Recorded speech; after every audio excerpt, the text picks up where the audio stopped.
All right, y'all. We live every 6 to 8 on Sunday, every Sunday from 6 to 8. Pardon me. We bring you Northwest Austin Council, where it's just West Side people talking West Side things. Because listen, we on the West Side. Occasionally we do bring people from the South Side in. We got a little bit of love for you know what I mean. And so today we definitely have a guest. As y'all can see the title, man, it's about pop. Hey, we in the season, yeah. Political season is wrapping up, and we need to start knowing what's going on and how it affects our community. So we definitely have a wonderful guest to come on and share a little bit of insight as it relates to judges and things like that. She is a candidate, man, and we just happy to have her. But before I bring her in, you know what I mean, I want to go ahead and do my P's and Q's. As you know, you can find us on various channels. We got the Zoom, we got the Facebook, we got the YouTube. Listen, you on that YouTube or that Facebook, man, come on. Like, subscribe, share, comment. God damn it, listen, we can bring your comments right into the show. So you could be a part of the discussion as well. This is conversations for the community. This ain't just us talking to y'all. We need y'all to talk back and hear me. So if you put them comments in, we're going to be able to see it. We're going to bring them right into the show. Typically, I kick this thing off back to see what's going on, but I want to talk about myself a little bit. You know? Go ahead, let's do that. Yesterday, my mom made 52. Mike ain't on. Wait, I got to put on the clap. Oh, my clap button. Oh, my sound ain't working. Anyway, my mama turned 52. She a young 52. And we were all out together as a group celebrating Mom Dukes. And she was drinking nothing but Long Island's. And she had me drinking Long Island's. And I got a headache. So I'm going to be, y'all, if you're black, you know what this do. So you might catch me occasionally sipping, man. So, you know what I mean? But I just wanted to say once again, happy birthday to my mom. It was yesterday, but I love her so much, you know what I mean? And she's a young 52, you know, enjoying her life. So, Mother Rubies. Yes, sir. I appreciate that. Steve, what you got going on? Oh man. All I know is as soon as the weather changed, so does everything. It seems like crime rate went up 100% since yesterday. But we definitely got to stay vigilant and on top of all of that. Because crime is part of what we like to look at. Crime we like to look at that as part of what we do. You know, we're trying to diminish it, trying to keep it in control, and trying to stay away from it. That's for sure. I just got some calls from law enforcement saying that there were some shootings up around the Northwest end. That's been happening quite frequently around near Harlem and Grand. There's been quite a few incidents of shootings over there. But hey, it happens everywhere in this city we call Chicago. Yeah, violence does not have a zip code anymore. It used to be confined to the South and West sides, you know, a little bit more than it has in recent history. And I don't know. Listen, crime is never a good thing. But the good thing in it is that people are starting to wake up and realize, oh my God, that happens over there. You know, that's my white person voice. You know what I'm saying? Not to be disrespectful to my white people. I love y'all, but listen, oh my God, you guys are really going through that? Yeah. Just, you know, drive down the street, you'll see it. You know, but they're starting to be woken up to the fact that these things are happening. And that is a silver lining because that means that more opportunities for our community to be engaged in the way that it needs to be engaged, you know, particularly with resources and things like that. And with Steve mentioning violence, I guess this is a great opportunity to go ahead and segue to the guest. She has limited time, so we want to make sure that we use all of the time. But as y'all know, these individuals that create these crimes have to go in front of a judge. And that judge kind of sort of has the final say in what will happen with that person, the outcome for that individual. And so I want to go ahead and just bring the guest right on in, and then we can continue whatever conversation on the back end of that. So, Attorney Maria, if you're ready, I can go ahead and bring you in. Okay, look like you're ready. How you doing? You was ready the whole time. Look, I see you fumbling and fiddling with everything. Like, let me get my light right. There you go. My light went out. I called my son to see what happened to it. Thank you. No worries. You know what? So I know you and Steve are connected. You and I haven't yet to connect, but I'm DeAndre, working outside of Northwest Austin Council with Steve. And I didn't necessarily have an introduction for you. I try to bring my guests in with proper but I want to go ahead and give you that opportunity. Tell us a little bit about yourself. Who is attorney Maria Barlow? And before she starts, I just want to say there's another mutual friend. It's Natalie House. Okay. She told me today. Yeah, I know her. So Attorney House knows you very well, and that's good to know. Yes. So thank you both for having me. I appreciate it. I definitely appreciate it since I heard you kind of hating on the South Side. But I'm decent. Yeah, I'm a South Sider, born and raised, and I have lived on the South Side my entire life. I am a family law attorney for the most part. So I do divorces, I practice child support law, custody law. So I do all the fighting.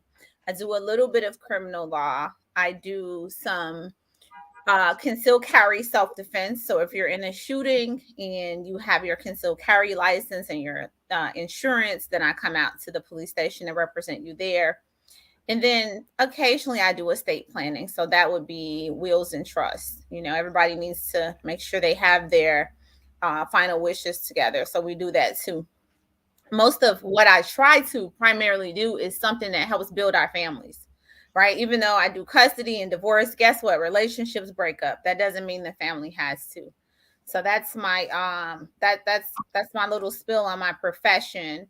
I've kept my office within usually about 10 minutes of my house because I like to live close, work close, and provide services for the people that I live around. Make sure that we're all entitled to good services.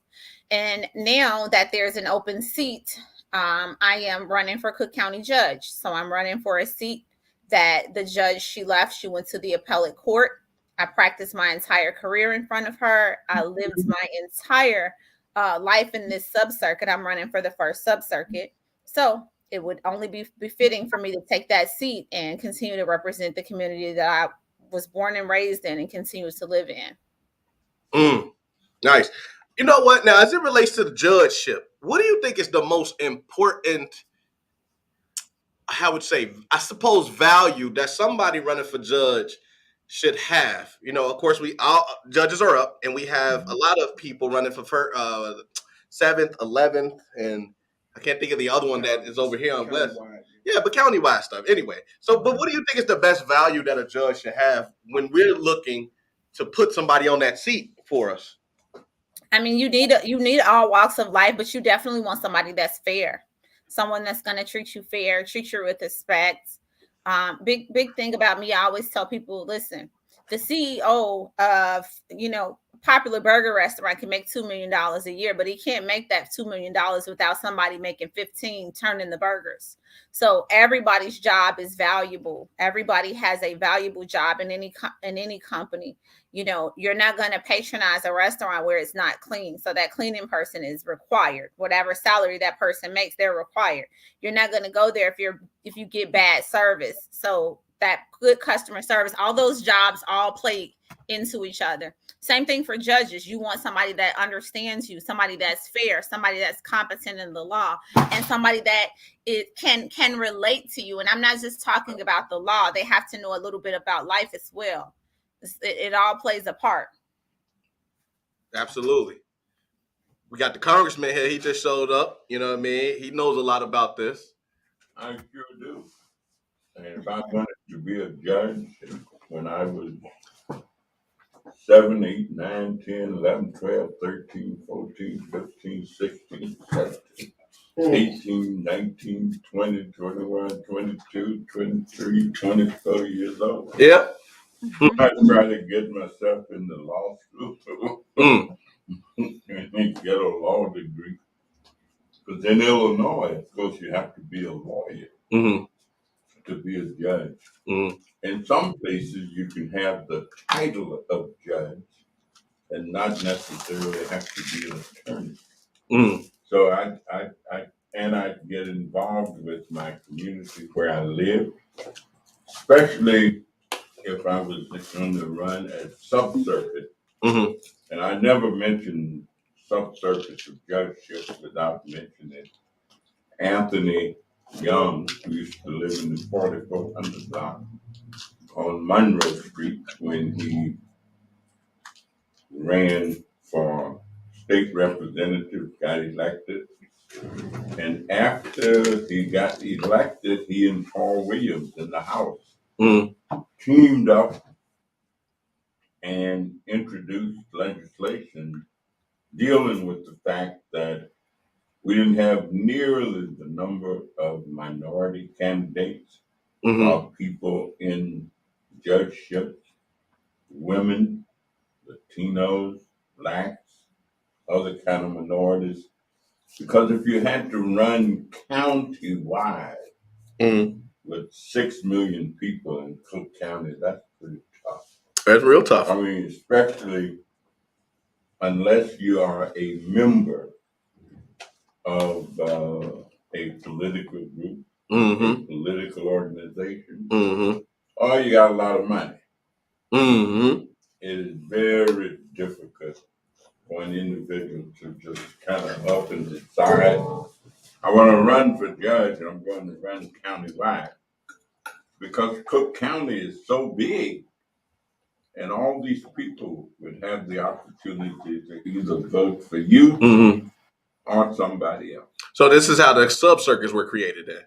So one of the best things that's happened, and of course Howard Brookins, who was state senator, led the way in the Senate.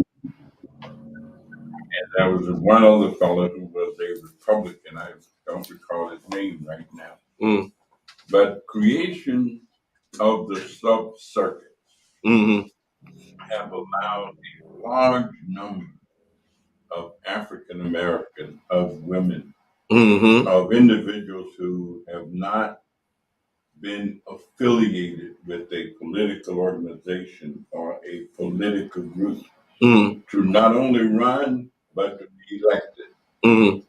I can think of at least 4 or 5 individuals right out of this community where we're sitting right now. And we have been elected subcircuit. So it's a very important aspect. And then you go out and try to get you some. Okay. And what subcircuit are you running for, attorney? I'm running in the first judicial subcircuit. So it's predominantly the south side and some of the southeast side and some of the south suburbs. And what's community areas are those? Avalon Park. You have South Chicago, Calumet Heights, Dalton. For me, it's easier to break it down by wards. So it's 6th, 7th, 8th, 9th, 10th wards, 17 and 21. And then you have Dalton, Burnham, Calumet City, and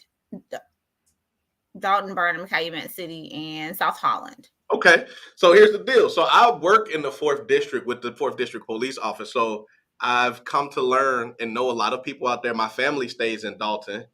And so, yeah, this conversation is good for me because I want to be able to start to tell them of the people that they need to be put in office that's going to represent them.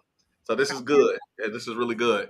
That's an excellent in terms of telling family members, most definitely, other people that you know that may not know as much about this as you do, and being able to give them the credentials of an outstanding young African American lady. And that's who they ought to be focused on, if that's who you think they ought to be focused on. And that becomes very helpful to them. It's easier. Many of them may not know. Oh, yeah. It's easier when you go to that ballot box. Oh, my brother told me, I trust my brother. He's a credible agent. He knows. So, yeah, that's why this is definitely important for me because I want to be able to tell people, nah, pick her. She's the one. Well, I definitely appreciate that. My business is in the 4th district. So I do work with there's like a 4th district community group that the police meet with that I'm part of. I haven't done it as much lately because for some reason, every time they schedule it, I have emergency court. So look, I'm like, I wish they'll stop emailing it to me. It's making me have emergency court. But I don't think I've been to the meetings this year, but I went to the meetings a lot when we were in person, and then I've gone to a couple of Zoom ones. But and I grew up in the 4th district, so I'm very familiar with that area. My mom still lives over there. Mm-hmm. I'm in 5 myself now, but my business is in 4, so I definitely do business, and then I represent a lot of officers out of 4 as well. Okay, bet. I want to know. So I work directly with, like I say, the officers. This whole MPI policing project that we do with DCOs and community ambassadors. So I want to know, as it relates to judges, like, what's the relationship between y'all and the police officers? Because we trying to create more engagement between community and police with what I do for work. But we always, there seems to be, especially as it relates to not legislative, how you want to call it, like the courts and the attorneys. There's almost like this revolving door at this point. We the community are trying to do what they need to do in order to get violent offenders off the streets.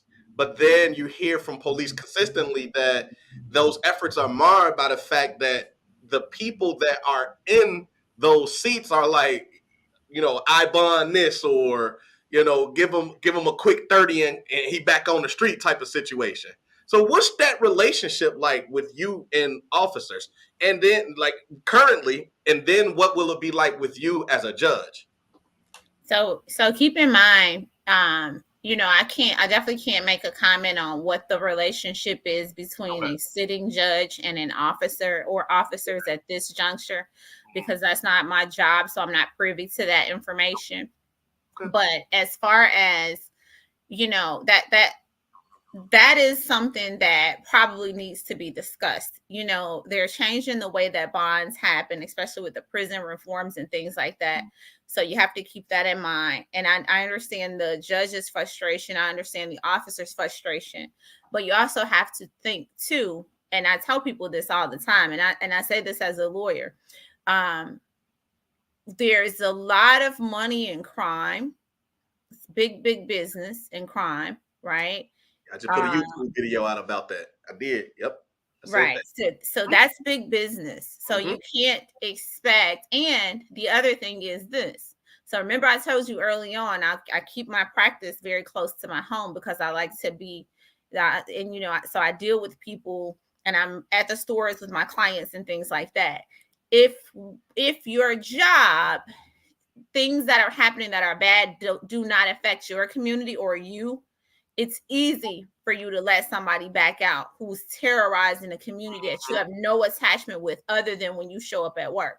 That becomes very easy for that to happen. Whereas if hey, this person is a recidivist, this person is not being helped, this person is going to continue to behave that way, and it's affecting my community, you may end up with a different result. I can't say that with certainty, but surely you'll probably end up with a different result if it's affecting you and your community. Mm-hmm. If it's not, and it's just you watching the news, you kind of become detached. Unfortunately, because of all the violence that goes on in Chicago and things like that, many of us are detached, but some of us can't detach because it's at our door. It affects our family. It touches us all. So we can't always be detached like that. So that becomes important too.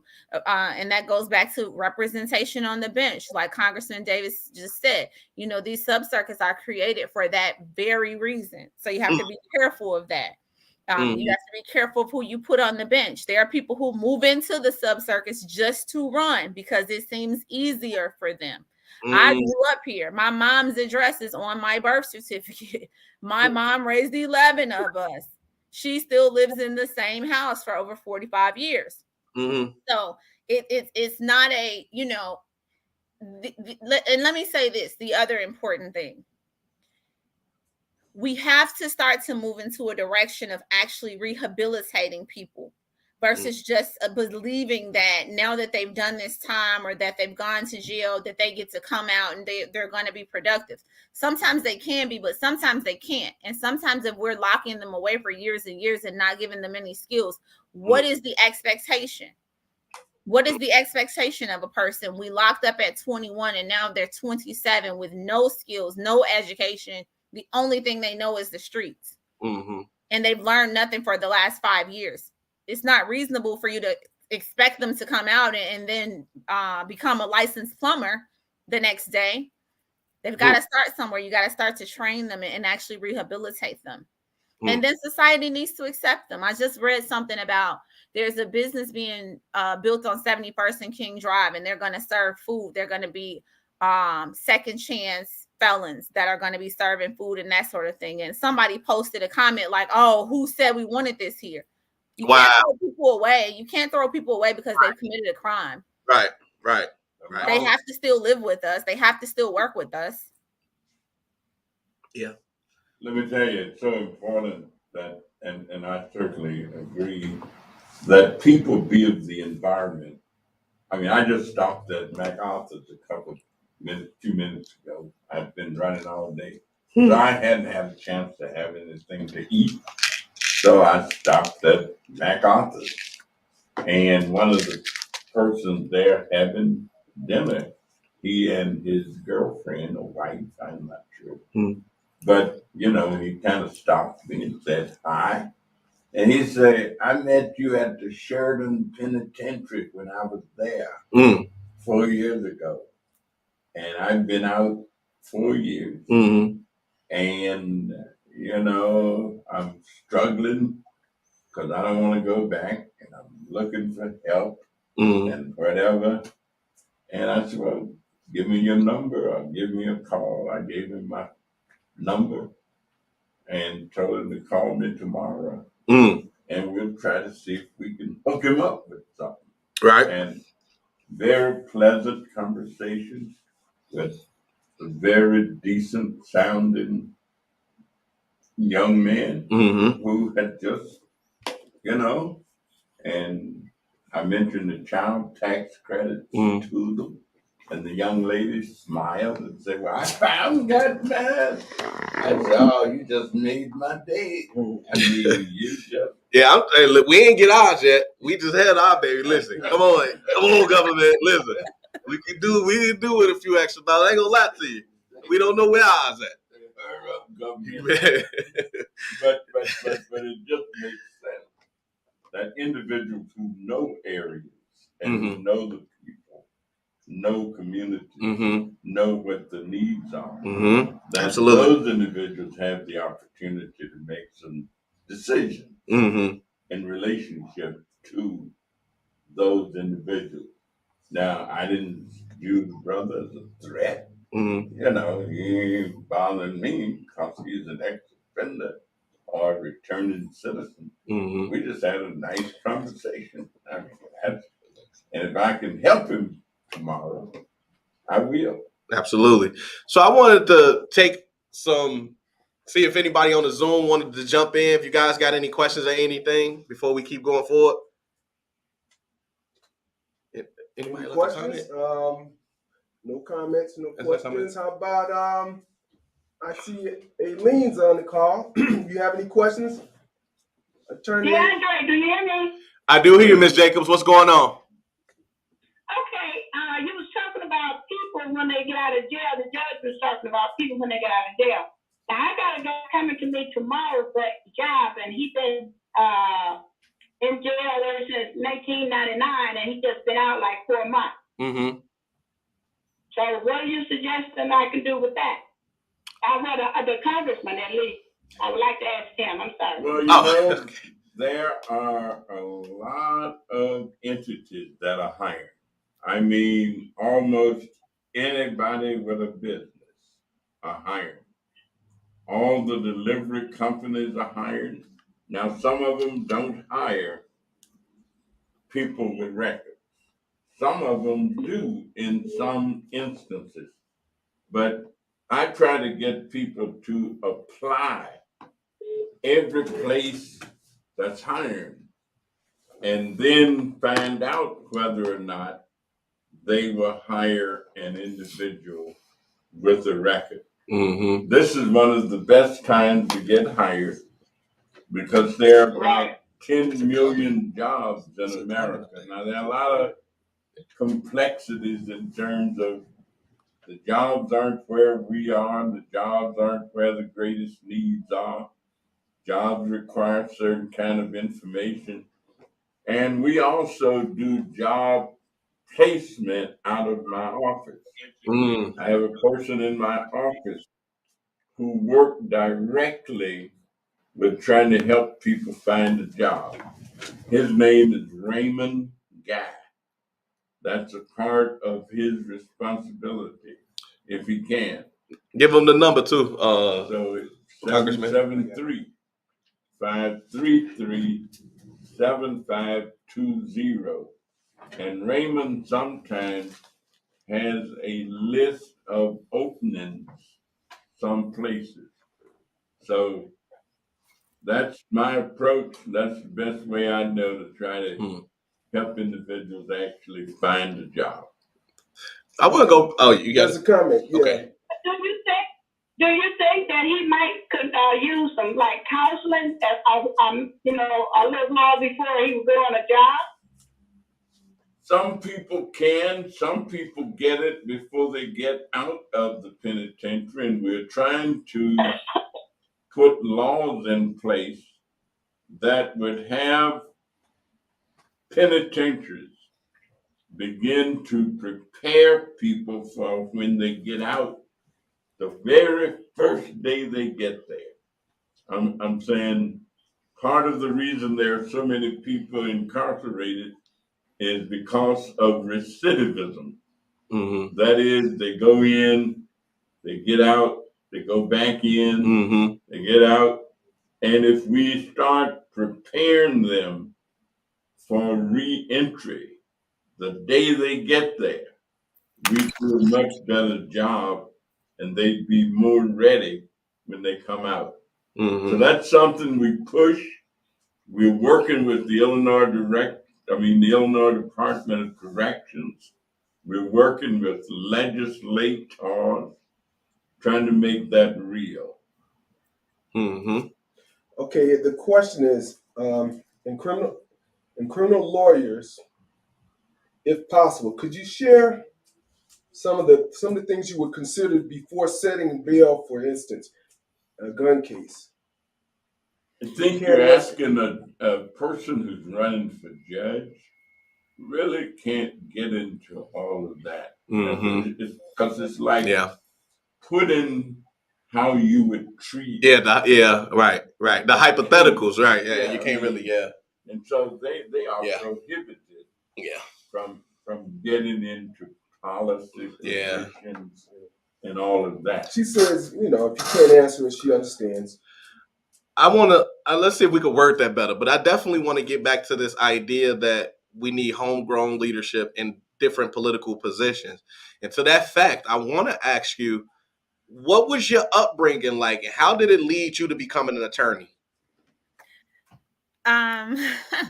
So I'm the youngest of 11. I grew up in the house with my 8 brothers and my parents. Y'all was always scrapping. well, the funny thing is, if you talk to my brothers, they have a very different life than I've had.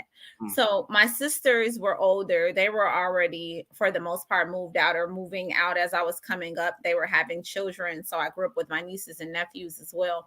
But I grew up in the house with my brothers, 8 boys walking down the street. Of course, they're going to be stopped. Of course, they're going to be questioned by the police and things like that.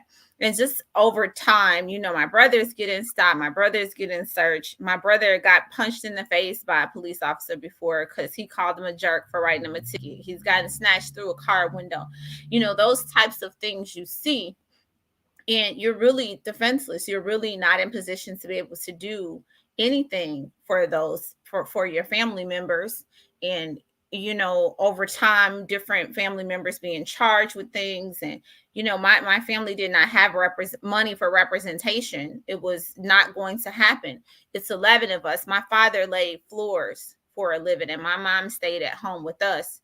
So, we did fine. Like, we weren't eating sugar sandwiches, as my friends would call them. But we also did not have money to hire a lawyer. So when I was young, I wanted to go to law school. I can think about over time, I knew 2 lawyers growing up. The one that closed on my family's house, and then one of my mom's friend's daughter was a lawyer. And I met her later, probably when I recall her being a lawyer when I was a teenager. So I always wanted to be a lawyer. I wasn't sure how I was going to do that. No one in my family at that juncture had gone to college. So one of my big goals for high school was figuring out how was I going to go to college. And so I applied to some schools, and I ended up going to Northeastern. It was affordable. They gave me financial aid. So for the most part, it was covered. So that was a good thing. I just had to get there. It was a long drive from the south side to the way north side. So, but I did it every day, and so I can graduate. And so people always ask me, did you pledge? Did you pledge? No, I did not pledge anything. I did not hang out in college. I went to college, and it really was not a fun, like everybody's partying and things. I didn't have that in college because I did not know what was preventing people from graduating college. So I wanted to make sure I only studied and focused and finished college. I wanted to make sure that whatever I did, it was finishing college. So I did not spend any time like partying and hanging out and living your best life. I didn't get a chance to do that. I was too scared to do it because I did not want to be a person that didn't finish college. So I finished college, and as my luck would have it, while I was in high school, we took a law class, and my teacher took us to John Marshall Law School, and we watched the mock trial. And I was like, oh my God, I'm going to go to this law school for school. Now, this is sophomore year of high school. I'm like, I'm going to go here for school. And so when I applied for schools, the school in Chicago that I applied to was John Marshall. And I got into John Marshall, and I finished John Marshall, and I teach at, it's now UIC Law, and I teach at UIC Law. So I'm very big on my things coming full circle, and that's my full circle with my law school, being able to go back there and teach because they got me where I needed to be, which is here. Okay. Hey, I like that. Talk to me about community building. What's that to you? What outside of, and I understand this year was a little hectic, so you couldn't do some of the 4th district meetings, right? But being of the community means still being immersed in there, not just serving people as an attorney. So what's community building like for you? What are the other activities that you do to embrace the community, put yourself in the community? So, I do various different things. It kind of depends on what I have going on in my life. I'm a mom too. So a lot of times that comes before even law and definitely before many things. But I am on the alumni board for my law school. I also teach there, like I said. I am also appointed by the governor for the Child Support Advisory Committee. So we work on child support laws and kind of making them better, if you will. Although, according to my clients, they're never better, but we work on that. And then I'm also appointed for the University of Illinois Extension Council. So they offer a lot of programs for everybody, really. If you haven't heard of it, look up the 4-H program. They have many programs, and they're free for all ages, from children through seniors. What else? The other thing that I do a lot of volunteer work with different organizations. And sometimes if there's nothing volunteer work going on, I put together my own stuff. So for instance, when we were doing those George Floyd protests, everybody was out protesting. And I forgot about this. My friend reminded me. I literally hopped online and got together 50 attorneys, probably a little bit more than that. And what we were doing, we planned to band together and go out and go represent pro bono anybody that was arrested for peaceful protesting, not crazy foolishness, but peaceful protesting. Why? Because that affects us all. We're all Black, and that could have happened to me, you, our uncles, our cousins, whoever. Because when we leave out, no one sees attorney written on me. They see a Black woman. That's all they see at their first impression.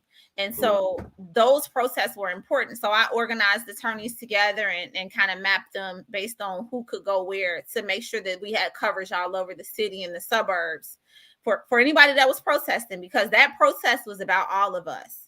Facts. That protest was for all of us and about all of us. So it was important that we all did our part.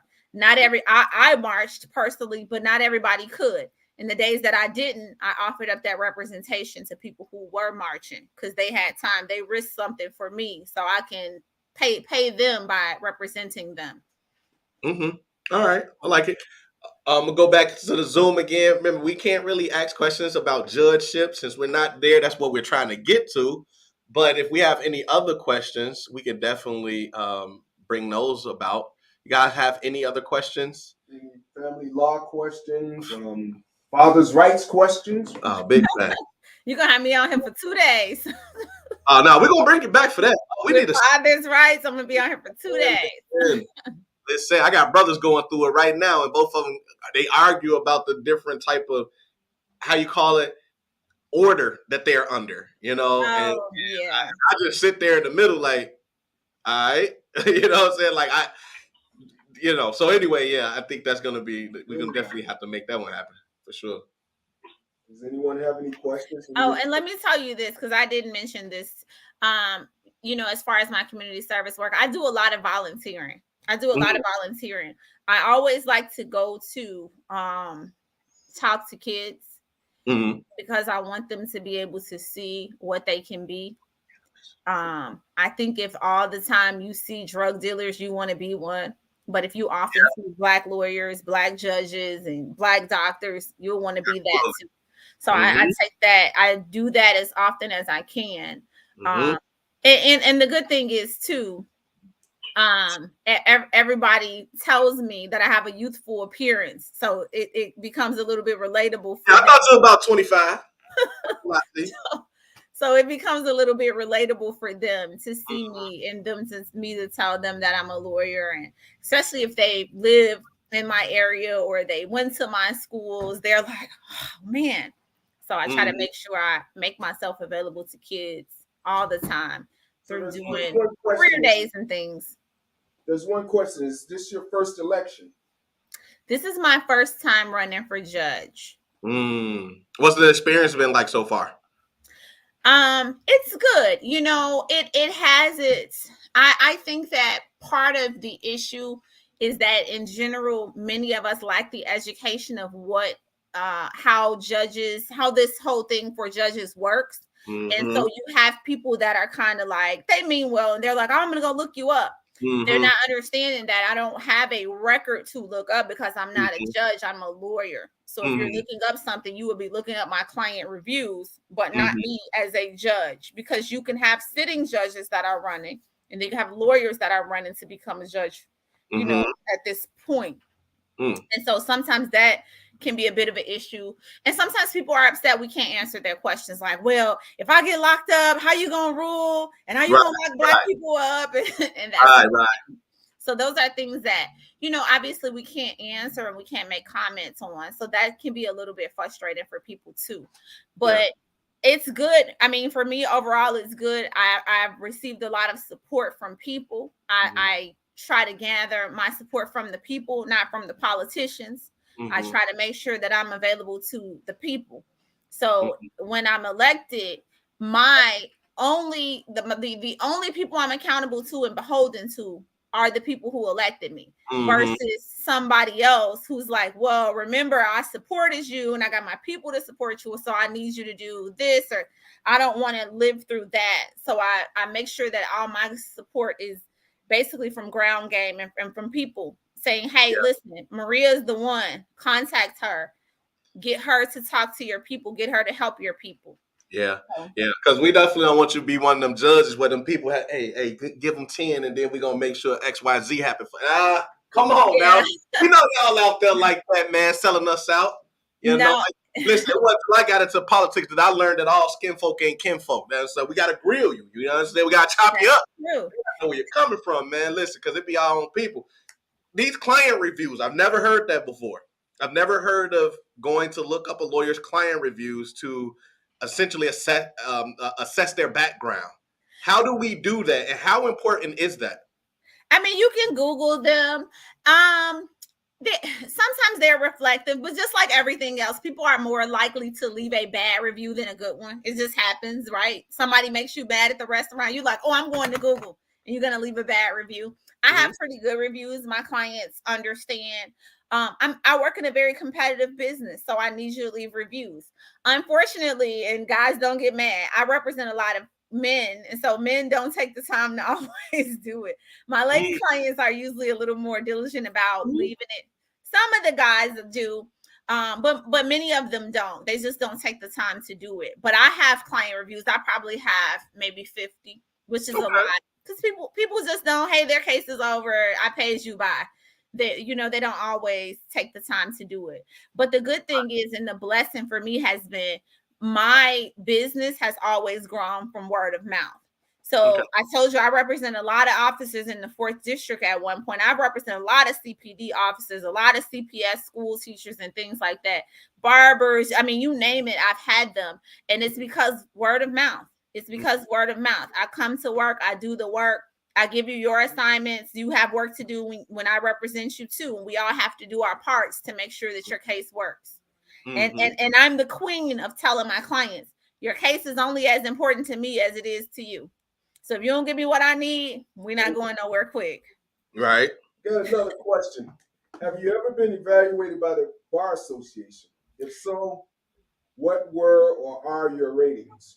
No, I haven't been evaluated by the Bar Association, and I do not anticipate sitting for the Bar Association ratings, because the judge that told me to shut up last month is rated as highly qualified. She told me to shut up during a hearing. She told me she was not going to be here all day. She then muted me so that I could not object anymore during a hearing, and then she ruled against my client. Another judge who I had a emergency hearing in front of, because my client's daughter's sides fell out because of her braids, is also recommended and highly rated. So I have, based on my experience in front of the judges that I've appeared in front of and the disrespect that they have exhibited with me, as well as some of my Black counterparts, have decided that I won't sit for those bar ratings. And that's my choice. And they will, and I'll tell you with great certainty, they will all come out as not rated or not qualified. I don't remember how they do it, but it's a very general way that they do it. I think it's not rated or not qualified or something like that. They rate you if you don't sit before them. And I'm not going to sit before them. So is that of any importance to the individuals that need to vote, though? And I say that knowing that our community is lost about this process, as you mentioned. So client reviews, bar ratings, what does it all mean? But for individuals that are abreast of what's going on, do you think that is going to be of importance to them? I absolutely think if predominantly you rely on bar ratings and you make your choices based on those bar ratings, that will have an impact on my election. I think that will, if they don't already know who I am, I do think that will make them not vote for me. But again, I am okay with that. I am okay with my decision not to sit for the ratings, because I practice in front of the same judges that you tell me that are highly rated.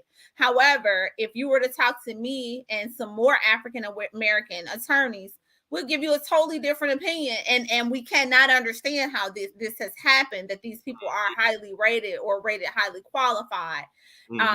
And so that's just a choice that I've made, and I have some friends that are sitting for those bar reviews, and it's a struggle, and I've got a friend who sat for them, and she practiced in 17 different areas, and they said she's not recommended. So it's just not, I'm not going to spend the time doing it. I'd rather knock doors and get to know the people that I live around and that I'm looking for the support from. Oh, you're doing grassroots building then. Okay. Ain't nothing wrong with that either. When you say practice, how did you come to your specific practice? Because I know there's so many different ways you could go as an attorney. What led you to the ones that you are involved in? So my life is somewhat cliche at times and rather ordered, if you will.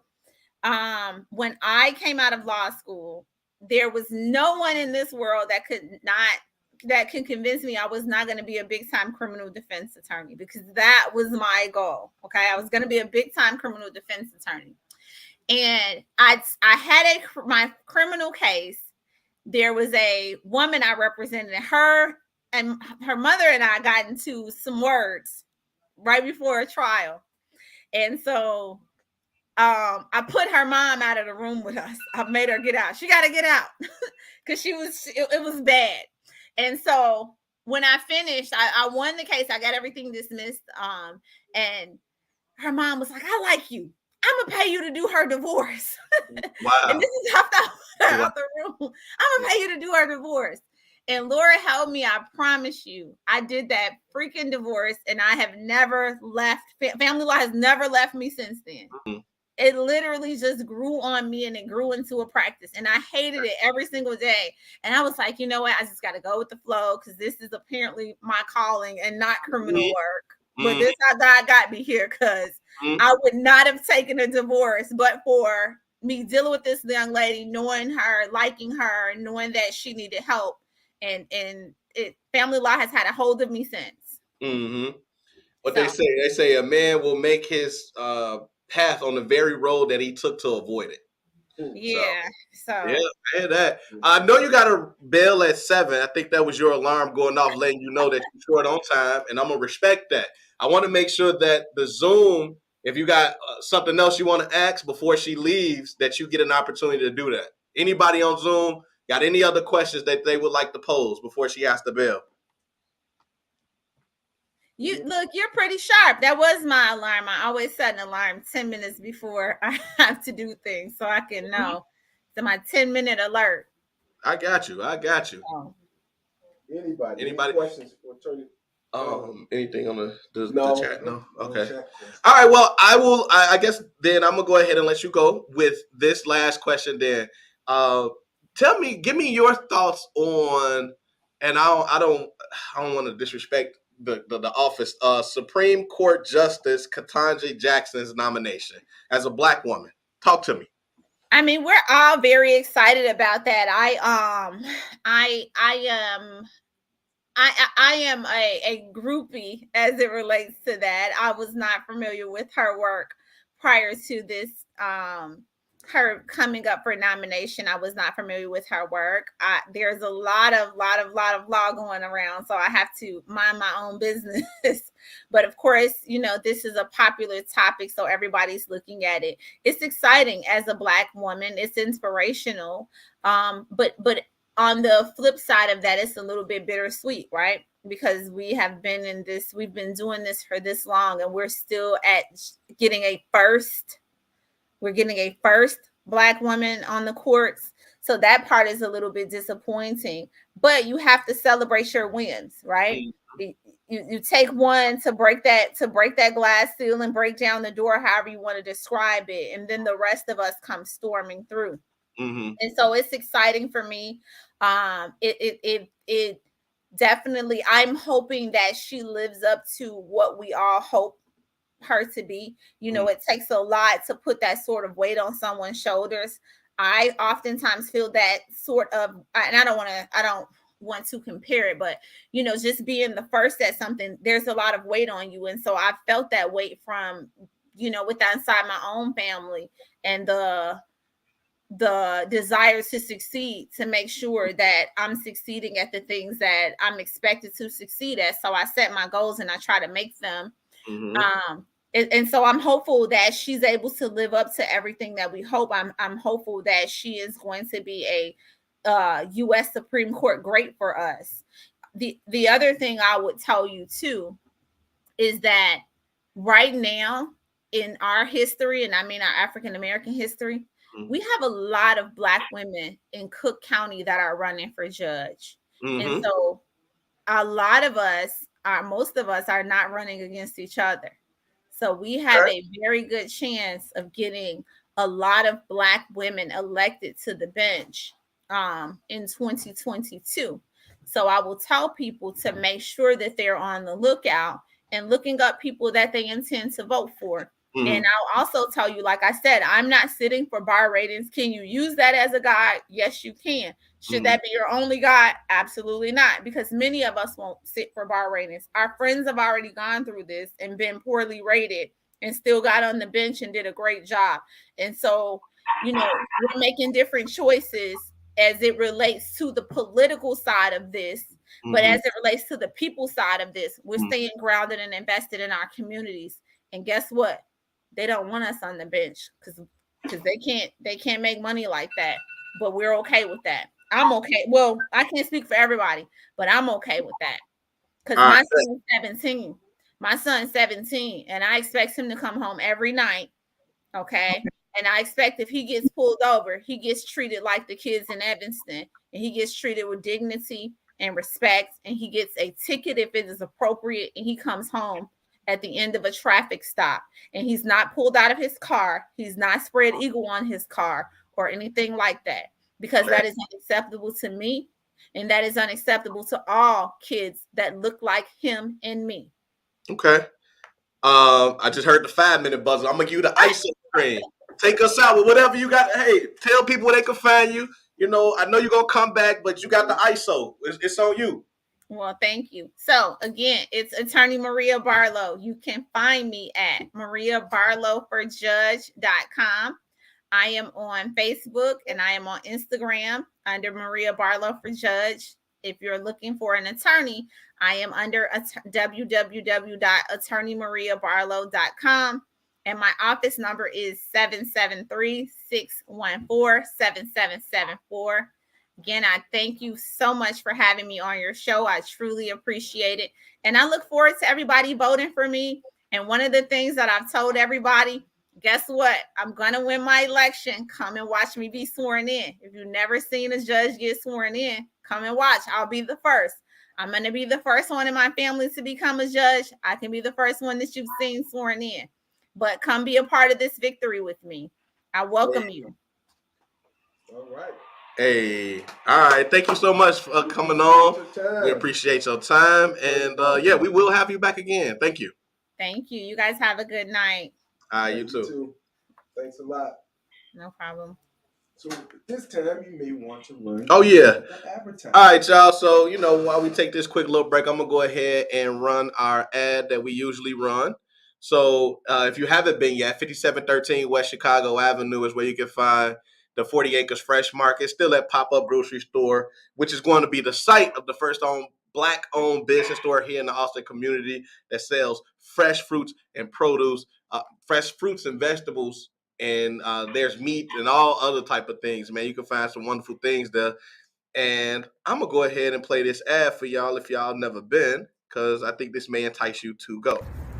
Have you been to the Soul City Community Market yet? It's a pop-up grocery store over on the west side of Chicago in the Austin neighborhood. They have local vendors selling fresh fruit, vegetables, meats, prepared foods, and honestly more things than I can even say in this video. What's also pretty cool is they accept Link Card, and they also match up to $25 of Link Card purchases.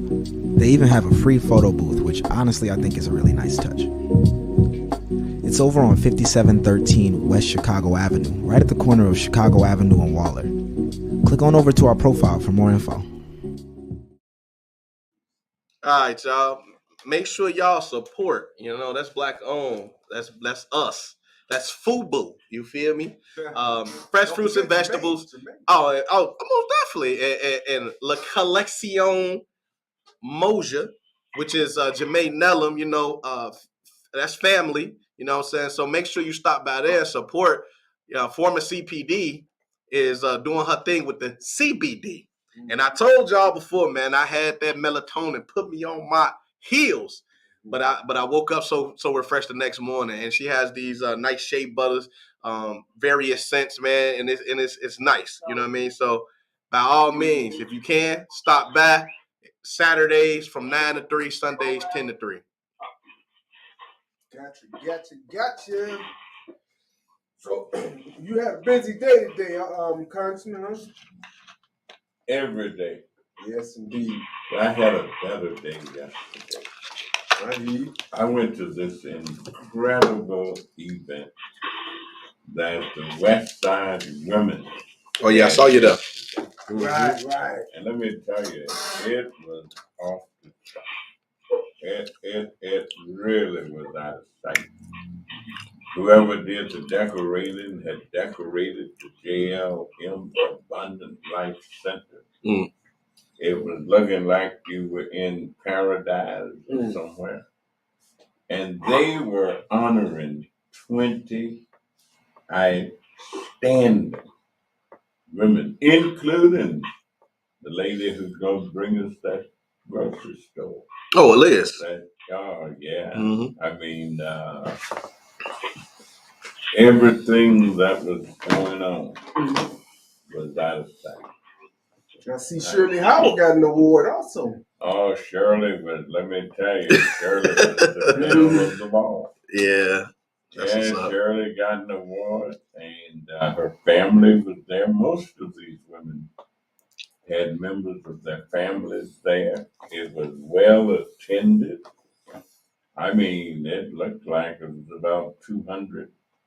It's nice. People, maybe a few more. And that's great. Tables were decorated. The food was good. And these were grassroots, that is. But there were a lot of outstanding women who grew up. I mean, Dorothy Tucker kind of started the whole thing off. And of course, Dorothy grew up in Austin, went to the high school here. Her father actually owned the manufacturing company. That's something, there are a lot of things that go on with certain kind of people that people don't know about. And Mr. Ernest Tucker, outstanding businessman, has been forever. And they all lived right there together. Uncle Reuben, their next door neighbor, the Beardens all lived right there.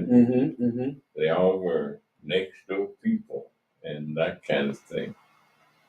I often suggest that we are walking and talking to kings and queens and don't know enough about them to know that they're giants. And that we think they're midgets. But because there's a certain amount of dirt and holes and philosophical thinking and psychological impediments.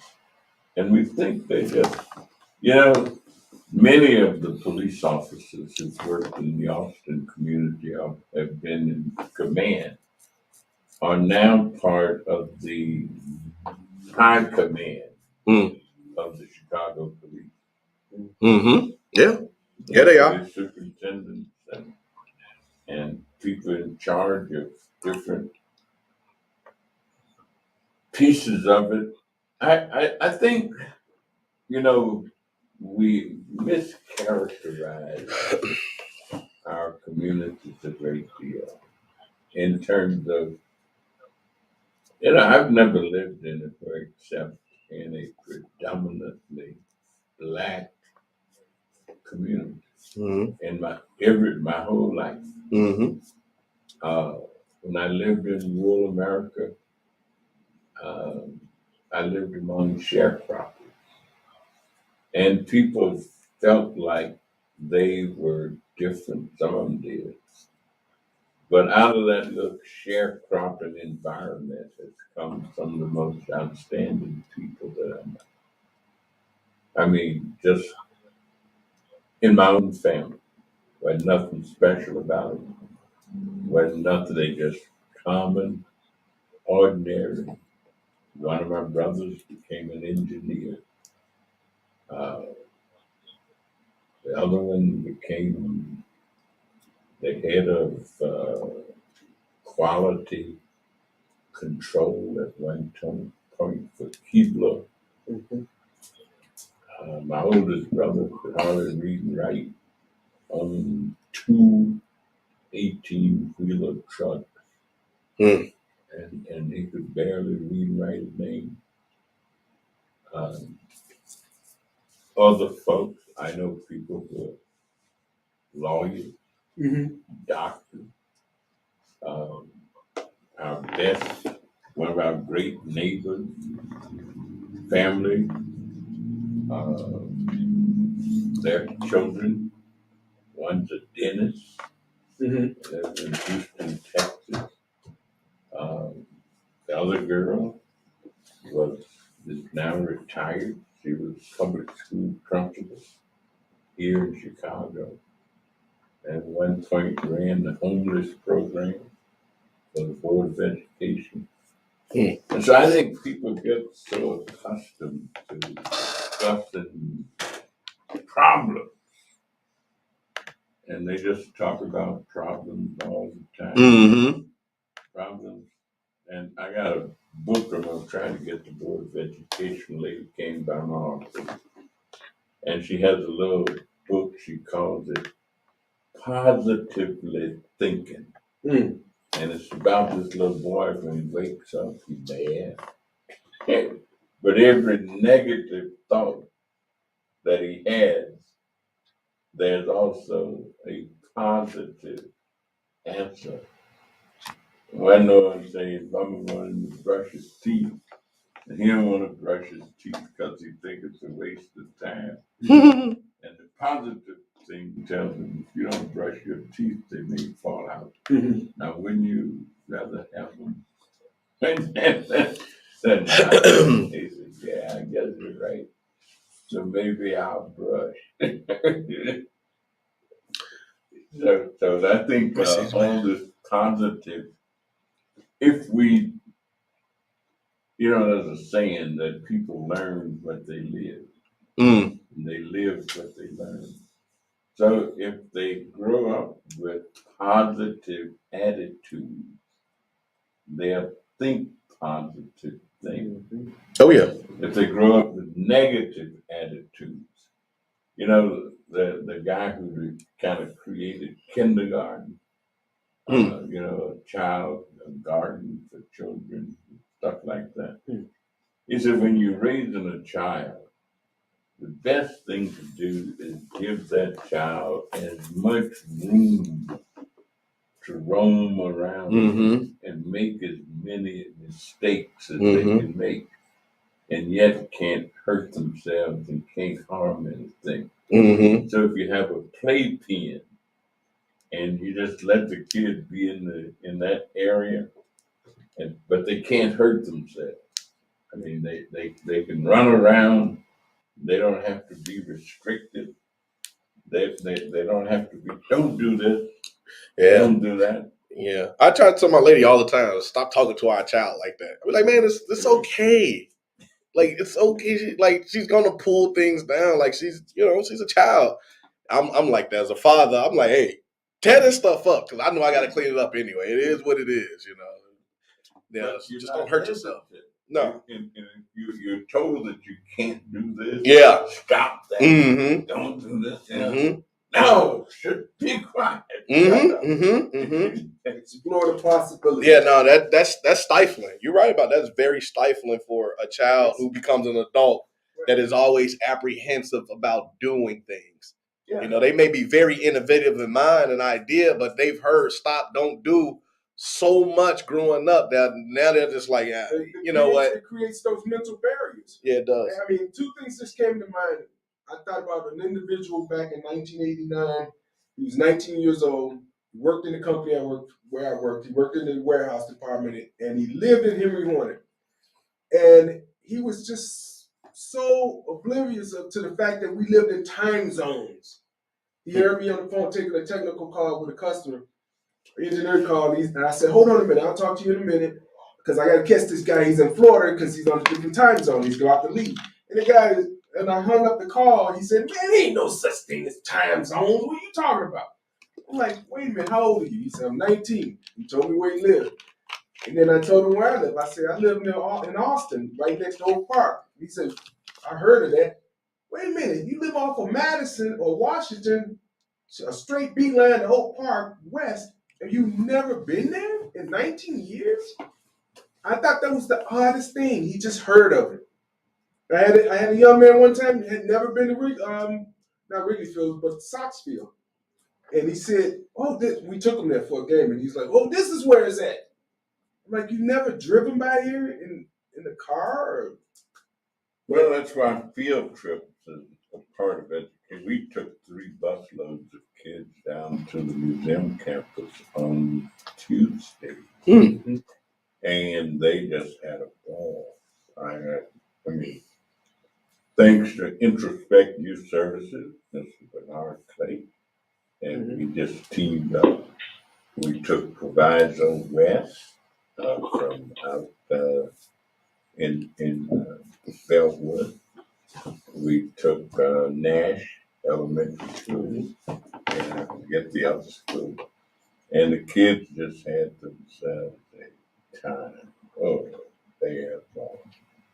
I mean, they were exploring and seeing stuff they had never seen before. And you know, they asked me about questions about the greatest job I ever had was teaching school. Mm-hmm. Yeah.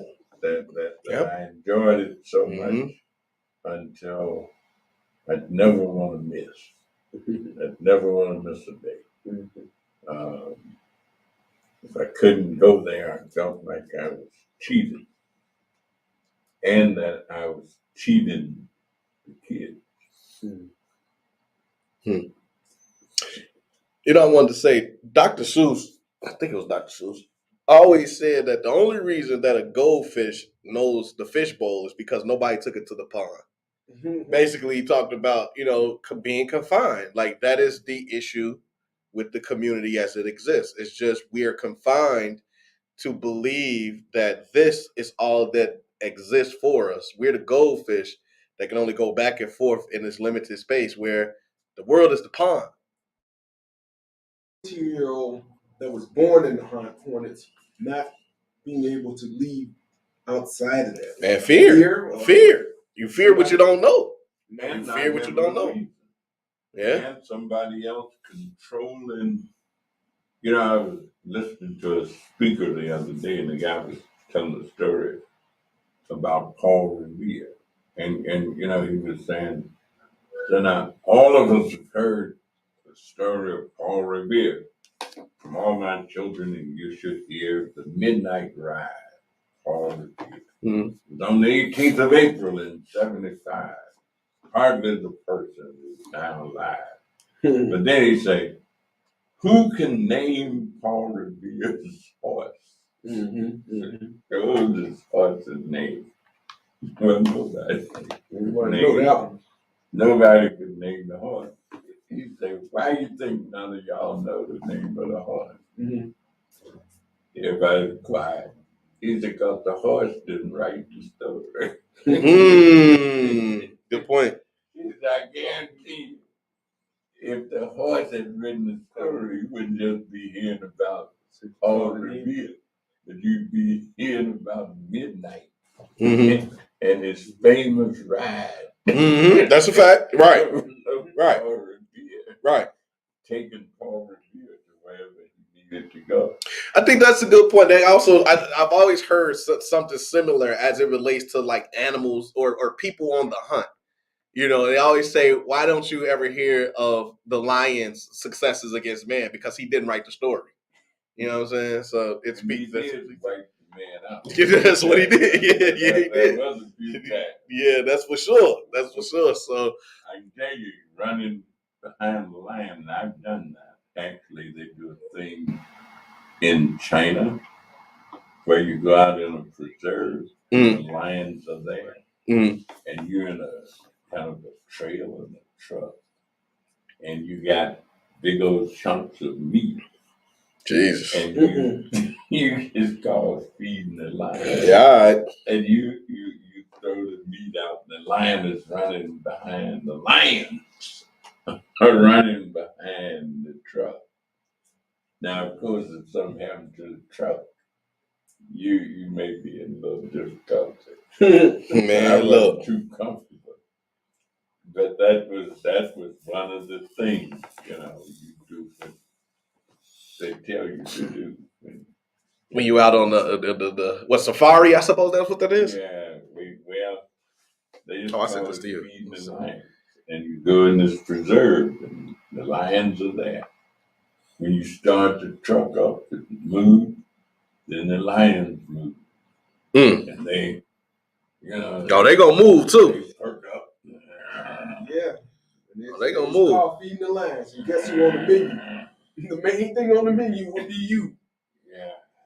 They ain't called a preserve for no reason. They preserving you for like a refrigerator. But I guess they have it down to a thing that they do with cash. So Mm-hmm. I wanted to see. We got anything you guys on the stream y'all want to jump in here at all? Questions or anything? Anything y'all want to? Any comments? Yeah. Anything you want to talk about? Anything you want to add? Anybody? Dr. Orr. I see you on today. Dr. Raheem Hey Young. guys, how y'all doing? All right. How are you? Can y'all hear me? Yes, we can hear can. Definitely. I'm so sorry. I had to reboot my phone.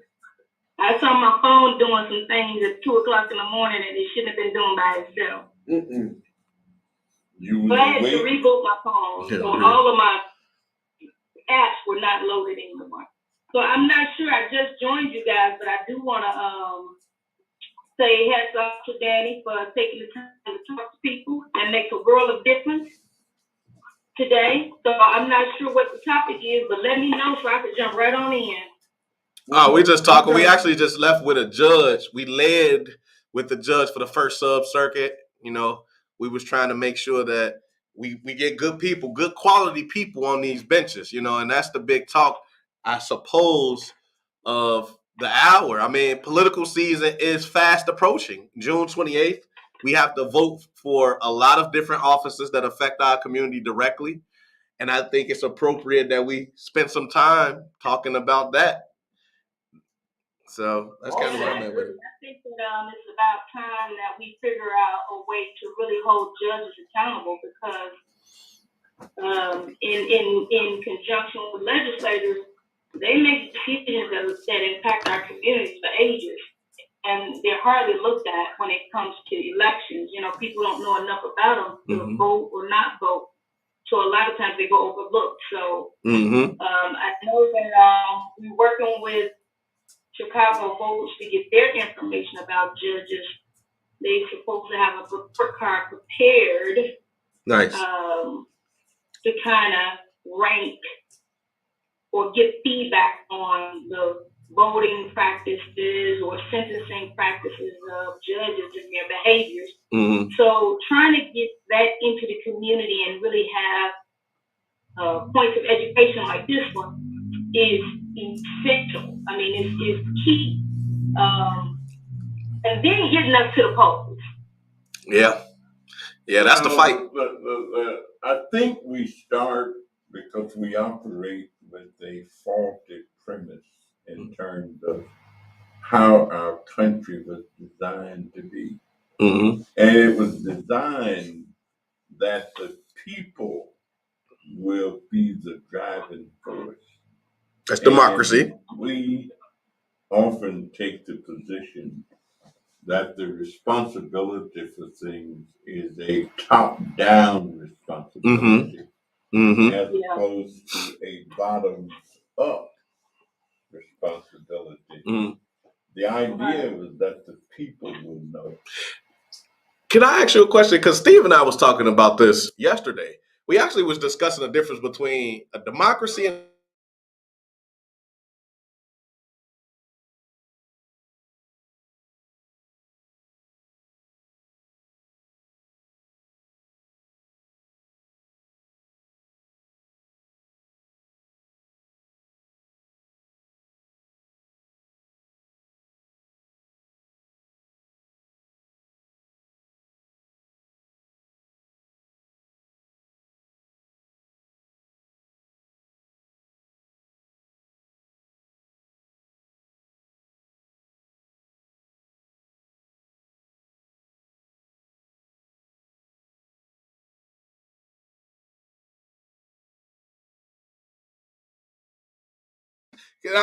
and that was just me thinking, because at one point there used to be Democratic Republicans, right? Like, how did we get where we at right now?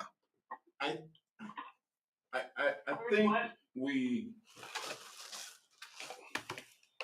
think we look for somebody else to carry the ball.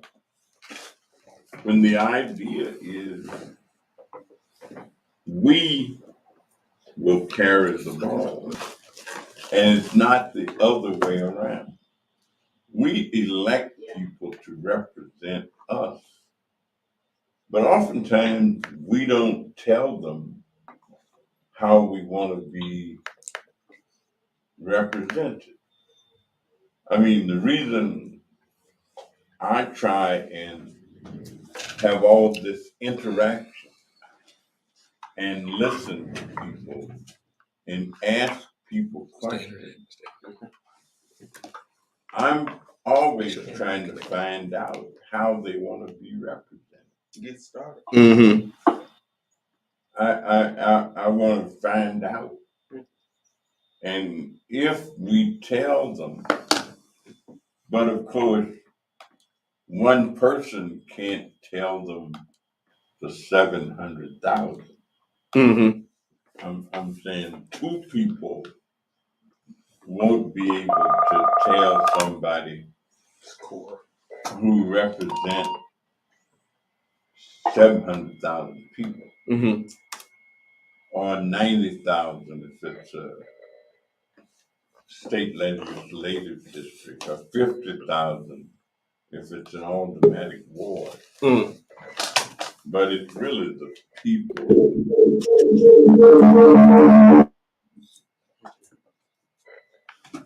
who have to lead the way. Plus, change oftentimes is not felt as much, the need for change at the top as it is at the bottom. I mean, would you expect millionaires and billionaires to be the ones to change our economic system? Not at all. Not when it's in their favor. I mean, they pretty much doing all right. And so they don't see a whole lot of need for change. I mean, they are doing extremely well. So I don't expect them to be the ones promoting the changes that need to occur. That brings me back to another point. To me, our elected's primary responsibility is to write legislation that affects our lives positively. If the legislation that was created as it exists is what has created these monsters, why isn't there any legislation that helps to defeat these monsters? There are things that get proposed, but of course you gotta have enough agreement to make that happen.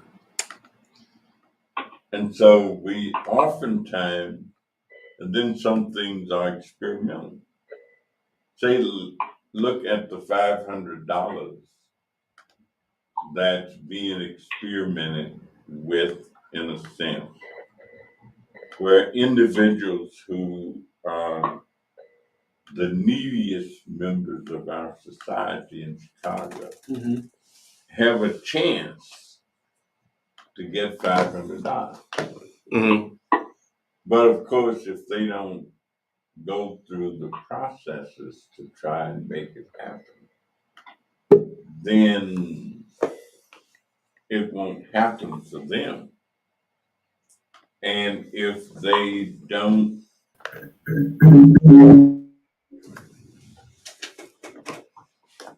put enough force behind whatever the desires are, the people who have the ability that you've given the authority to make laws, they of course won't do it.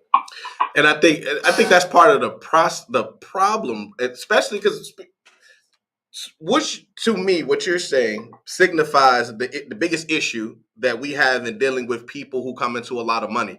They're going to use it to persuade people the way to their side, and there's a lot of that going on. And to that point, there's this fight in trying to get more grassroots efforts going so that those type of people can stay out of these type of races. But do you think something like that will ever happen? I think it's possible, but of course it comes a little bit at a time. I mean, it doesn't, but it's interesting because at the same time, there are parts of our society, who are trying to get people not to have power. Right. I'm saying all of the restrictions that some population groups are putting out to try and prevent people from voting or keep people from voting without going through extraneous changes. Where do you put them in the big scheme of things, other than to say that they're trying to help people not to have power as a unit, that they're trying to keep other people whose economics and so forth are the same as theirs to not have power? Okay. Yeah. I got a question. Is there enough checks and balances in place?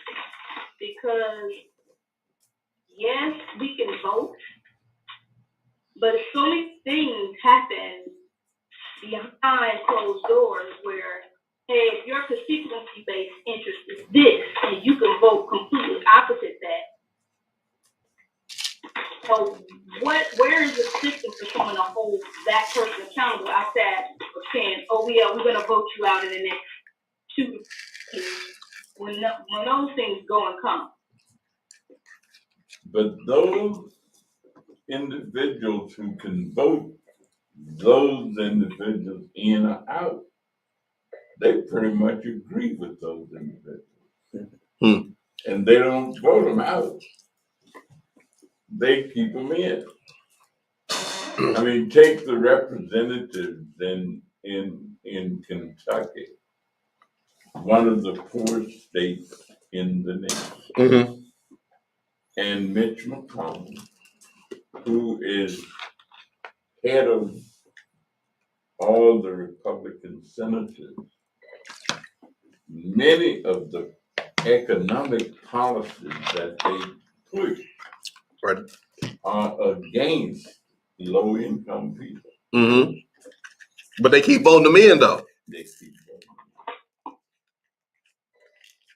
voting. So it's something else that they must like. And it's not just their position on economics, but also their positions on other issues outweigh the economic position. And so they will forego improving economics. We generally don't know, we regular people, we generally don't know legislation getting passed, money is being earmarked. That type of stuff is supposed to be public knowledge, and yes, the average person do not have access to that, whether they have access to the internet, access to this, to that. As we all know, there's a digital divide in our community. So many things get passed, it's done, and then by the time we find out about it, or our communities find out about it, the ink is dry, the deal is done, and we're on the back end trying to maybe get scraps about it, or what would you suggest? How does the system need to change so that there is transparency for the everyday average Joe walking down the street? Because of course, I'm educated, I've been in this stuff for years. I know to go online and maybe find out some information. A lot of people, 9, 10, maybe 7 out of 10 people, common, normal people, don't even understand that stuff should be information for the public. How can we do? What can we do together to help this process? Education.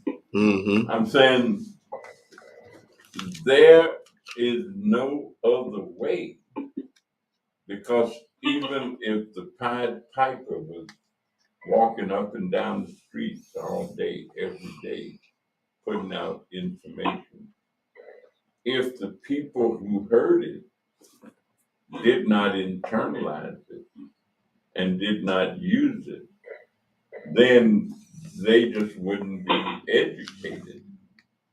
And so they wouldn't make use of the information. I would guarantee you, and we know it, that there are thousands of people who are going to miss the benefits that are available for them because they will not comply. I just saw a person get $200,000 of their student loan debt erased. I need it too.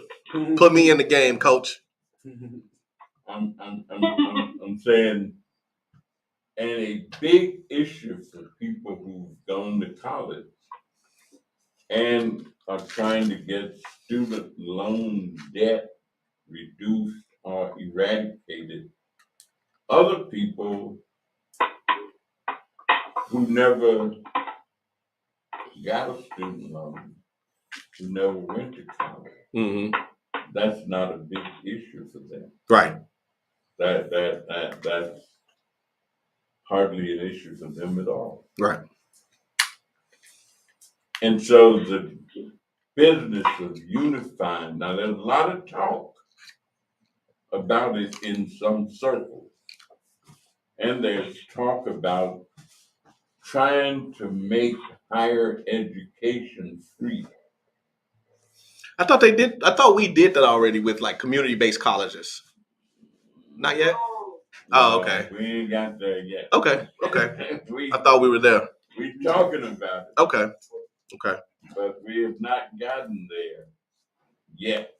Now in Chicago, you know, people come up with different kind of programs. For example, if you have a B average and you have graduated from a Chicago public school, you can go to the city colleges tuition free. Oh wow. Okay.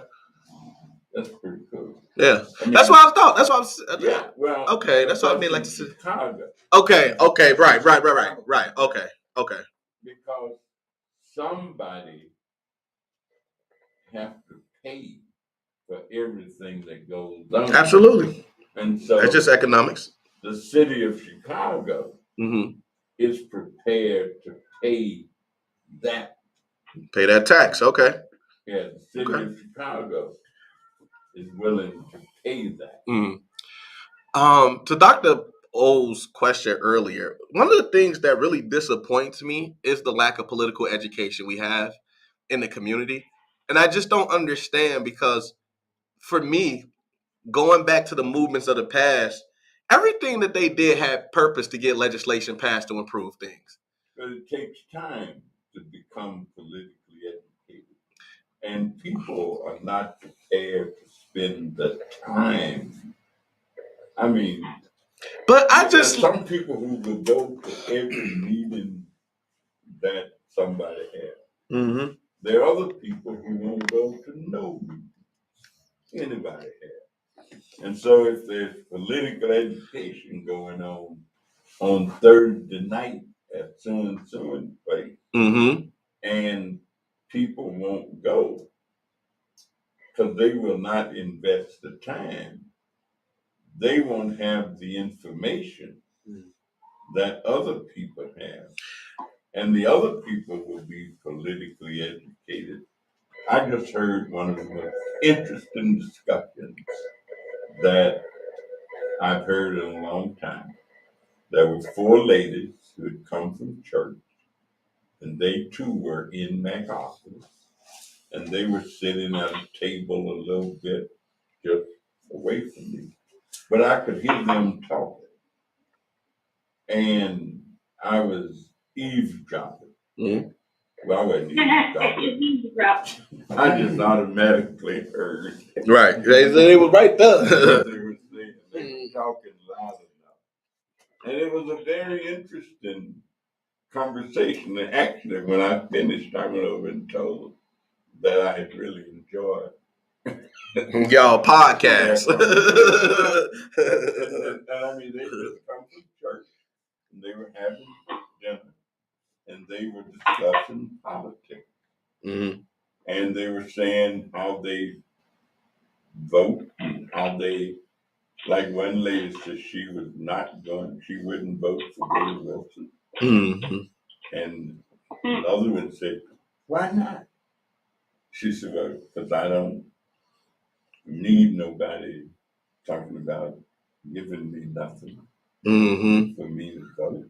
Mm-hmm. That I make up my mind Mm-hmm. a different way than that. And there was another lady. And the same young fella that I mentioned had been incarcerated. Mm-hmm. He was at another table, he and his companion. Mm-hmm. And he hollered over and told us, that's the problem with some people. Mm-hmm. They don't understand. I'm going to vote for him. Give him a shot. Like we gave everybody else a shot. Yeah, I'll vote for him. Give him a shot. Let's see what he can do. What he doing? Yeah.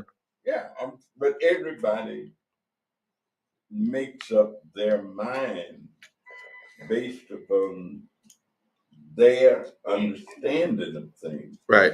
But and see, so we don't have enough of those discussions. I was gonna say, call me naive, but I think it's incumbent on the people that we put in these seats to educate us. The same way they can have resource meetings, the same way they can have a Thursday night hour-long political education meeting to talk about how bills get passed, to talk about how resources come down. You know, hey, I need y'all share this information with one person because we got to build. Like, I feel like if the language was built around continued education, then at some point we'd start to become more educated. Call me crazy, but listen, the taxpayers pay the salaries. And I think that means you should teach us for at least an hour. Oh, I would agree, but they don't. I hear what you're saying, Deontay, too, about the language. The language, so we can find a way to reach people about McDonald's, for us to be the biggest consumers in the world. Mm-hmm. They find a way to find a language to reach us. Mm-hmm. How can we use that to Mm-hmm. reach our people so we can get them educated and engaged and understanding that everyday decisions are made. Mm-hmm. You know, that governs your life. How can we do what can we do? Well, that would almost, in some instances, like asking the food processing company to share with you how they create these food products to addict you to them. The same as the cigarette. They don't secret, they put sugar in it. And No secret. how they create, somebody came to my office the other day, wanted to meet with me about menthol. And those of us who, make some laws, Mm-hmm. we want to outlaw menthol in cigarettes. Mm-hmm.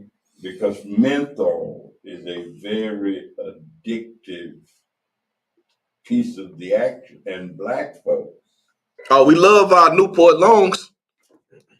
are more subject to be addicted to cigarette smoke and menthol products than any other population group in the United States of America. And because of that knowledge, the Congressional Black Caucus and some of us want to outlaw menthol. Mm-hmm. And of course, the cigarette companies say that this is discriminatory against black people, and that it's that because black people like it, we're going to discriminate against them by outlawing something that they like, even though we know that cigarette smoking is subject to cause lung cancer and have you get sick and die. But that's part of the argument.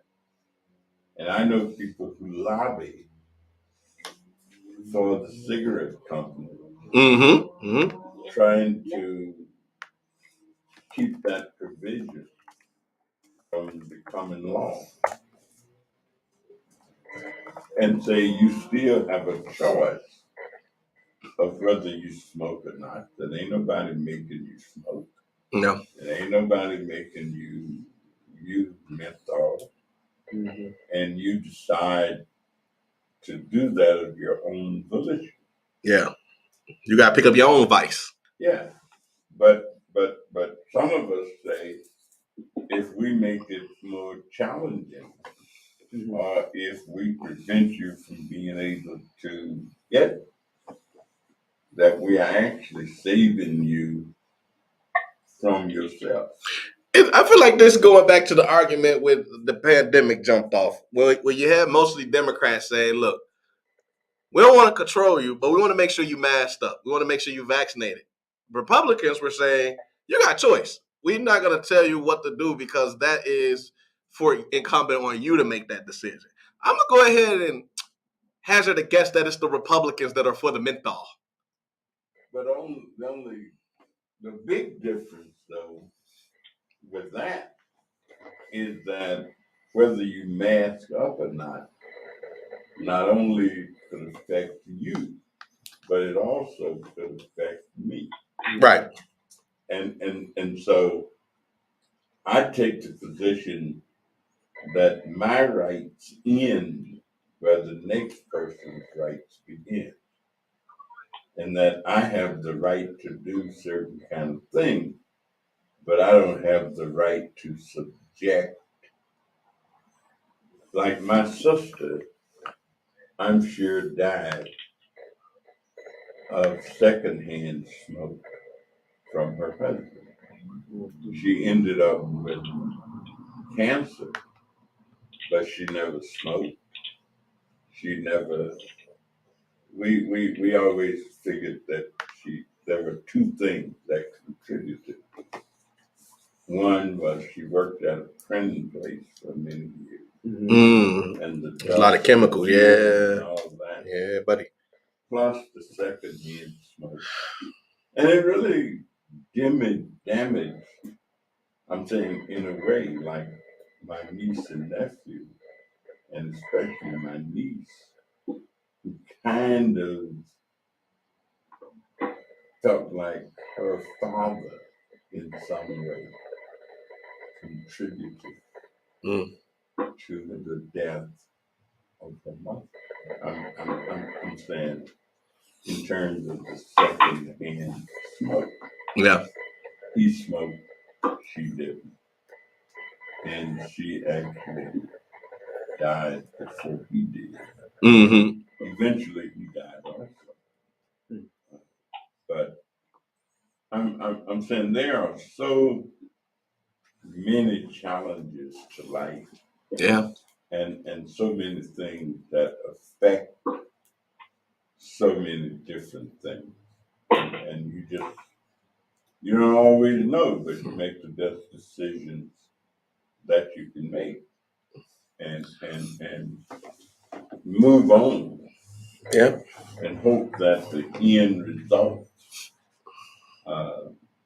is the best that it can be. Yeah.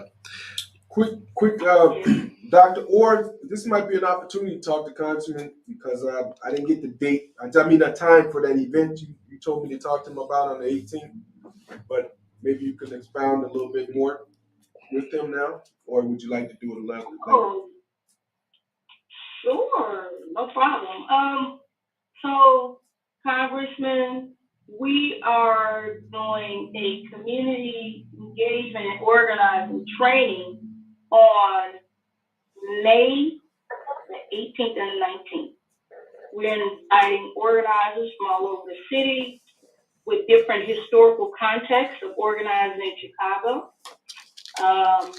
We are looking to try and develop people to have a better sense of exactly what we're talking about, the political process, and their own personal responsibility to be engaged in the process.